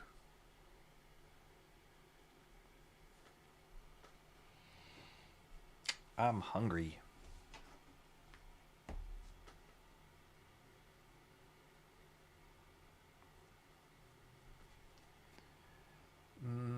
Okay, this is the lettering. Just goes here, here, and then this building starts here. Oh, that's convenient.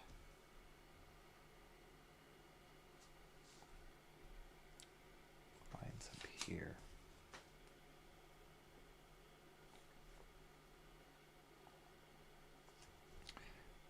Let me know in the chat, you guys, how many of you guys are on Discord?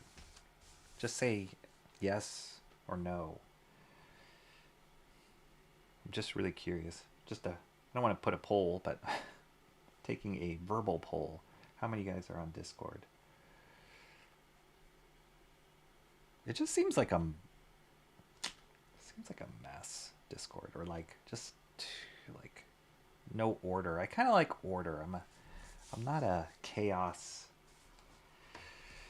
kind of person, and it feels like Discord's a little chaotic. But maybe that's just my lack of knowledge of what Discord can be.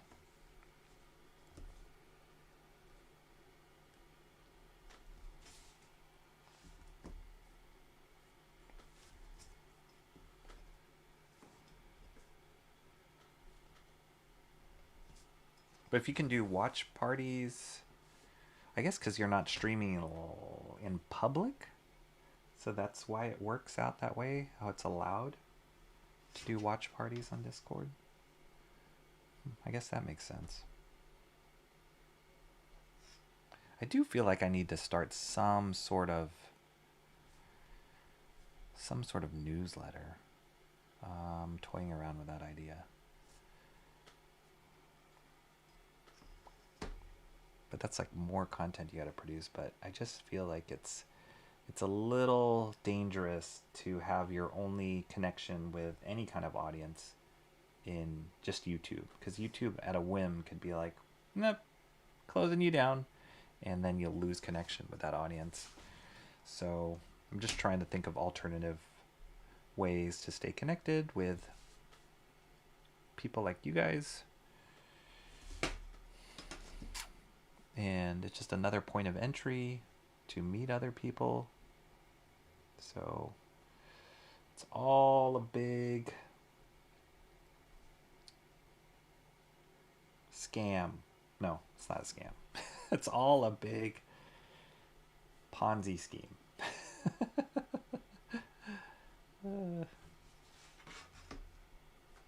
Let's see.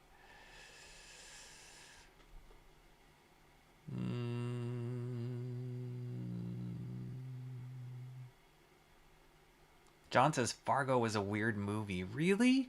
That would be one I would do, John. I would do studies of Fargo.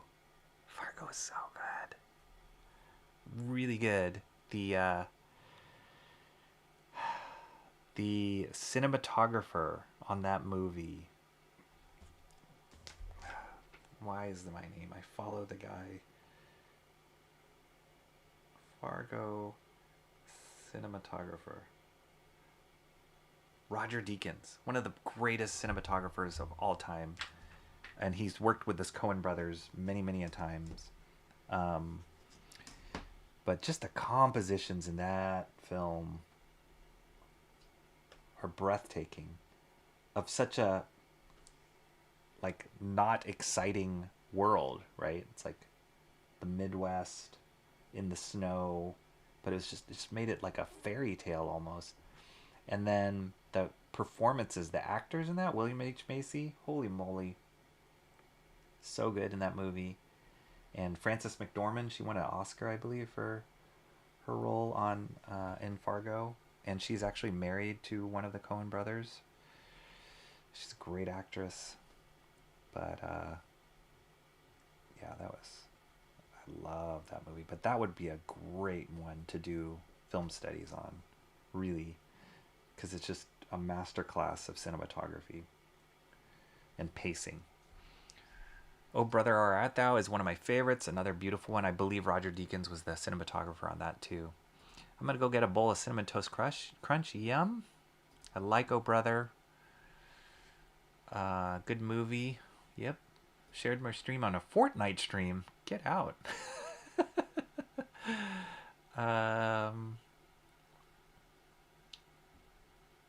CTC is epic, emo. Oh, Cinnamon Toast Crunch is epic. Good choice. Yeah, it's so good. Actually, a Puppet Pastor streamer. What? Yes. Is that a hint? Yes, Timmy Mello is on Discord. John obviously is on Discord. Cranberry Landers is on Discord. Emo is on Discord. Is Comrade Sammy not on Discord? Really? That's surprising. So your only connection is YouTube? Wow. Shocked. Discord can be a stepping into my domain, Rocky, as your humble arbiter of chaos. Twitter does not seem chaotic to you.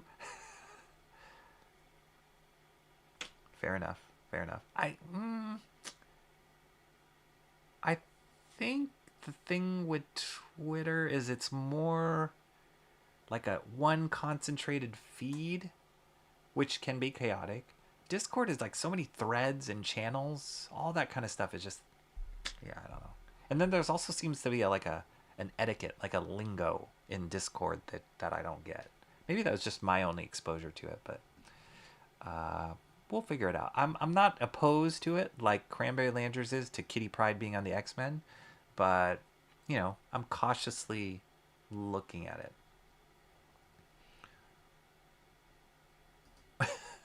I don't really like Discord either. Find it yeah, it's a little confusing. It is. I meet him. Rumble is an alternate. Oh, that's like another YouTube though. Streaming on X. Yes, I have to pay for that though, and I'm a little cheap right now.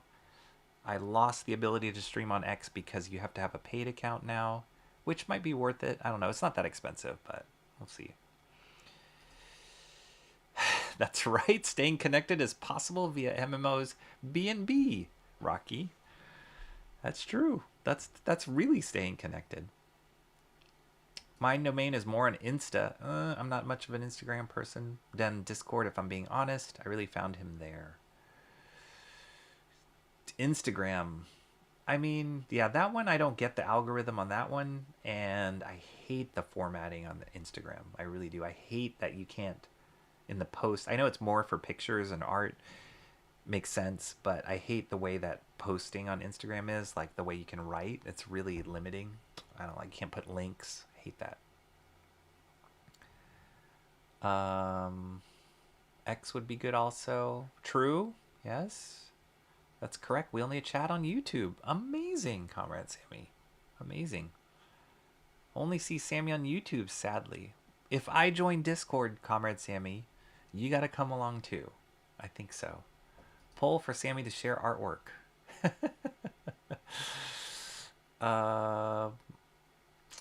Oh, is that really a poll for your Comrade Sammy to share?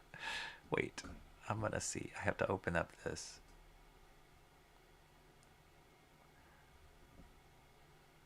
Well, that's not a good poll, Comrade Sammy. I'm gonna give it a thumbs up though. What's the comments? Oh yeah, I already filled out this poll. And I said yes. Discord is only as many channels as you make it in a server. Okay, yeah, that's what I've heard. That's what I've heard. You're welcome. I think what would be best for her...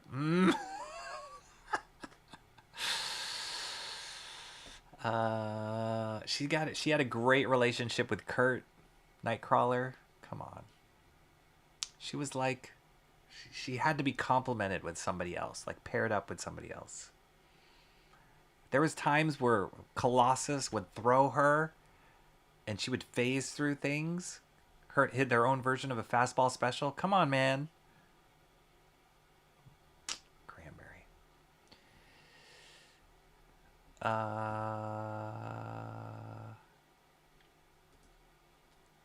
They could build that into a character, and that way they might eventually lead her into being team leader. She would hole up. All right, you guys. I think I've tapped the system. I didn't get to all the buildings that I was hoping to, but we got close. Pretty cool. You can start seeing the perspective being built in here. It'll give me something to lock into as I fill in these very sketchy details here, which are important, but they're also are not, and they are in perspective, but they're also not solid objects to really ground. So it'll be curious, but I'll figure it out. We'll get to it. We will start inking this bad boy next week. So get ready. I will probably need a couple moments to like practice the tools. I might do that off stream first, to be honest. But look how dense that middle panel is. So cool. And then this breathtaking face on the third panel. This is a great page. It's like, boom. Establish the scale, the how huge Galactus is, then this dense crowd scene with all these individual reactions, and then this ominous, frightening headshot of Galactus. Like, he has no expression, no pupils, and he's just freaky, scary. Amazing page. Really amazing. But yeah, we'll start this next week. I'll finish up all this stuff probably over the weekend, and we'll get going. We'll get going on this. Let's get some ink on this baby. Whew. Wow. This was quite the stream. Love that page. Good stream, Rocky. Thank you, Mark. Glad you could be for the whole thing. Aren't you sleeping soon? It was awesome, you guys. This was such a unique stream. Fun. I think Cranberry Langers takes the crown for derailing this stream. Oh wait, let me get let me make sure. Whoops, I almost dropped the ball on this. Let me make sure that I get this right. I gotta make sure I get the end credits right. Oh, sorry. I almost missed it. And deservedly so, Cranberry Langers was first in the chat. So he owns this baby. So got that right. You guys, it's been an awesome week hanging out with you all. And go check out all the streams that are open. I think Phil might still be streaming. Bancroft probably, I don't know. Awesome ones on it. Follow his links. But it's been awesome just hanging out with you guys more times than not this week. It's been really fun. Each stream has been different, and I really appreciate the support as always. Like and subscribe. Great seeing a few new people in the chat today that are hopefully going to become regulars, like Ian Parker Art, and of course all the regulars that are here, the drama getters, the Kitty Pride haters, the emo trashers, all of you guys that are here. So awesome all the time. I had a great week with you all. Hope you guys had a great week, and hope you have a wonderful weekend. I will see you next time. Take care.